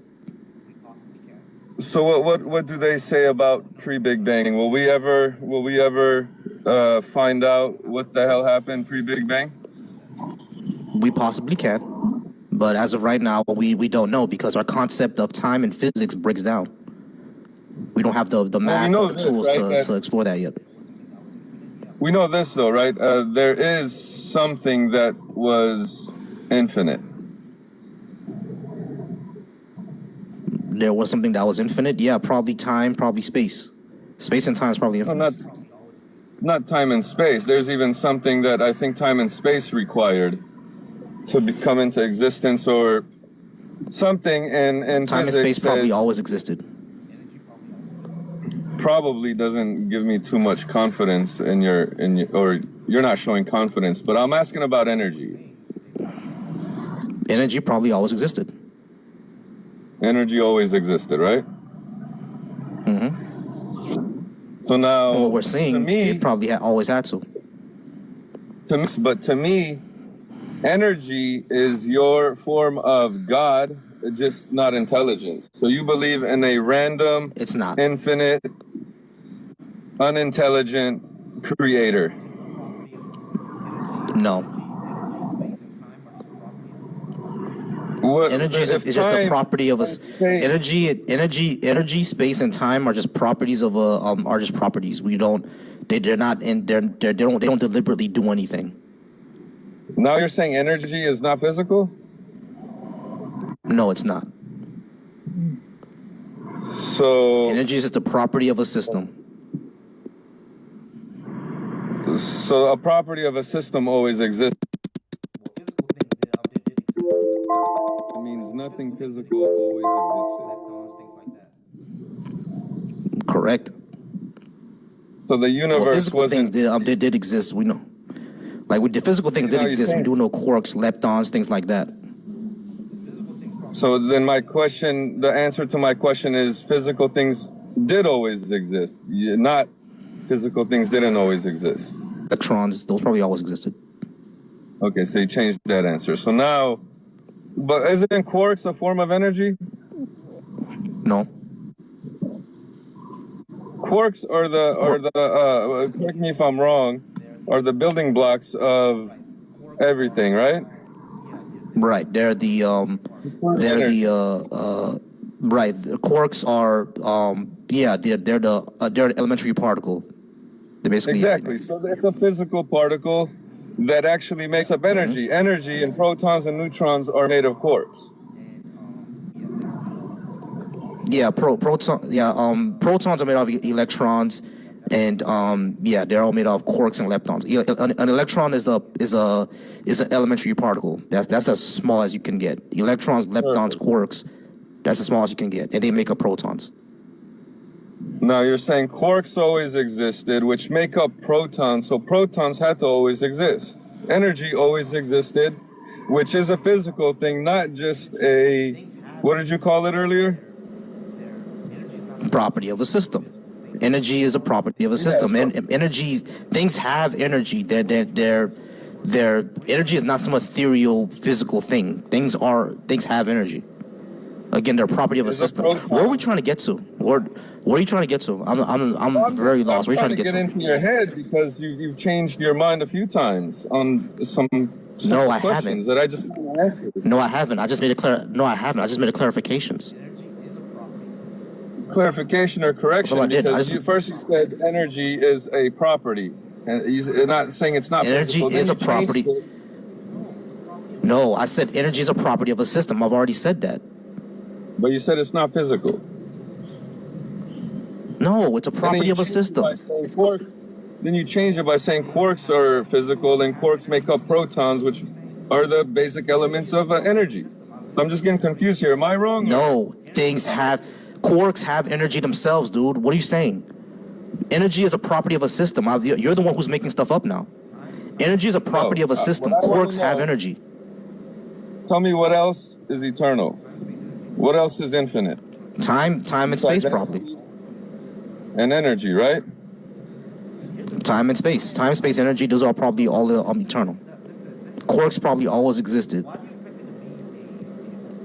Here's the thing, man. Listen, Cypher. Why do you expect me to be an expert in quantum physics? Why don't you just talk to someone else about this? If you want to understand, what we know about the nature. Hold on, listen, Cypher. If you want to know about the nature of causality and how small particles can get, and if there are smaller particles than quarks, and if time has always existed or if it's constructed, if you want to know all these interesting things, you can know about them, but you have to talk to an astrophysicist, a cosmologist, a quantum mechanic. You have to talk to those sort of people. Why are you talking to me? No, see, I'm not trying to educate myself on this, and what I did want to do is kind of test your knowledge.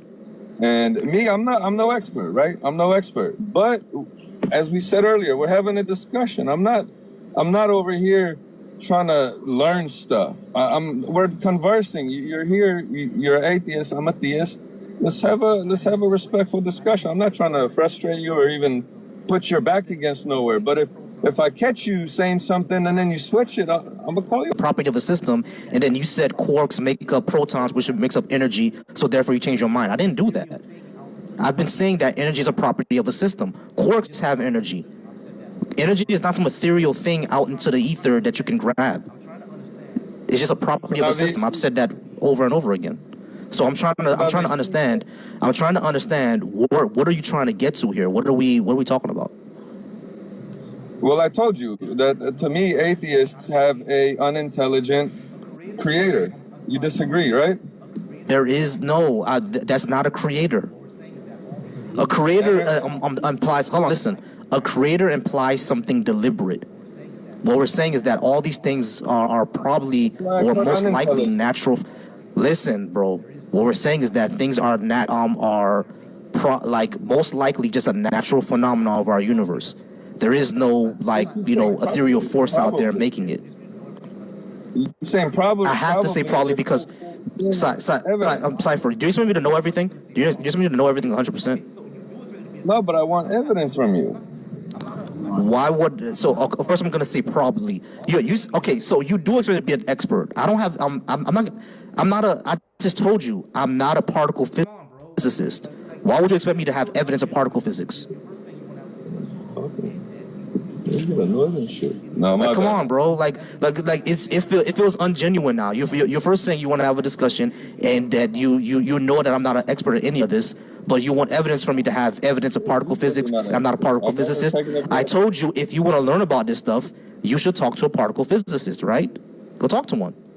What can I talk to you about? All right, I won't talk about particles. We won't talk about physics. What do you want to talk about? If hell is torture, why do I deserve that? Yeah, we're already past 10 minutes. So if hell is torture, why do I deserve that? Hell is torture. Well, I can't say that you're already destined to hell, or I can't say that you are going to hell. So for you to deserve it, I can't. I don't think you deserve that. All right, cool. But hell is torture, right? I put on the comments that the best way I can explain it is like Groundhog's Day. You're just having a bad day every day. Do you think someone like Schmittler deserves the word? Sorry, Cypher, you did get the Panther Claw. So that's why you were dropped. I do apologize. You did get the Panther Claw, so that's why you were dropped. Shout out to everybody who's been watching me on YouTube right now. I appreciate y'all watching me on YouTube. I appreciate y'all watching me on Facebook. And I appreciate everybody here who's been watching me, everybody here. We did get to 47.7K likes. And that's because of my wonderful mod, Jonesy. We did get through all of the guest queue. And I appreciate that y'all. I did appreciate that we got through the guest queue. Cypher, you had nobody sweating because all you doing was going on a... And any questions that I couldn't answer, rigmarole. You just talking shit. Ooh, excuse me. You had nobody sweating, bro. I answered all your questions as much as I can, and any questions that I couldn't answer, I told you to talk to a particle physicist. I don't know why you needed evidence from me, and I told you I'm not a particle physicist. Like, I hate when y'all do that, bro. I hate when y'all do that. Like, y'all expect me to be y'all expect me to be y'all expect geology, biology, history, genetics. Y'all expect us to be an expert in everything, and all y'all got is a book. I hate that shit. I hate that. I wasn't flip flopping anywhere, bro. Like, I already said that that energy is a property of a system. Quarks. I'm not gonna argue with the comments. I'm not gonna argue with the comments. All right, y'all. I do appreciate all you guys being here. I'm gonna go ahead and get out of here. I gotta go ahead and go to sleep. Mother Prep, shout out to you. Ken B, shout out to you. Shout out to anyone who sent that Panther Claw. I appreciate y'all. I think I'm gonna go ahead and do these type of I'm gonna go ahead and I might do these type of actually give me 1 second. Yeah, I'm sorry. This is very distracting. This is very, very distracting. Give me 1 second. All right, y'all. I'm gonna go ahead and get out of here. I appreciate. All right, Cypher has been muted, so cause this has been very distracting. Listen to him. All right, y'all. I'm gonna go ahead and get out of here. I appreciate y'all. I appreciate you, Mother Prep. I appreciate everybody who's watching. Remember, y'all, I do have a YouTube. All right, so Me on YouTube. Anybody who watched me on Facebook, I appreciate y'all as well. I go live every other day. Remember, y'all, I do have a YouTube. All right, so if TikTok is going to be deleted soon, go in my bio, go to Linktree in my bio. I have my YouTube on there, so go ahead and subscribe on there. I'm going to be releasing all the discussions I had on here one by one over the next week, and that'll be it, y'all. I do these every other day. Once again, I do these every other day. So come back on Monday where I'm going to be doing this again. And that'll be it, y'all. Appreciate y'all. Appreciate Jonesy. Appreciate you all being here. Much love. Peace, y'all.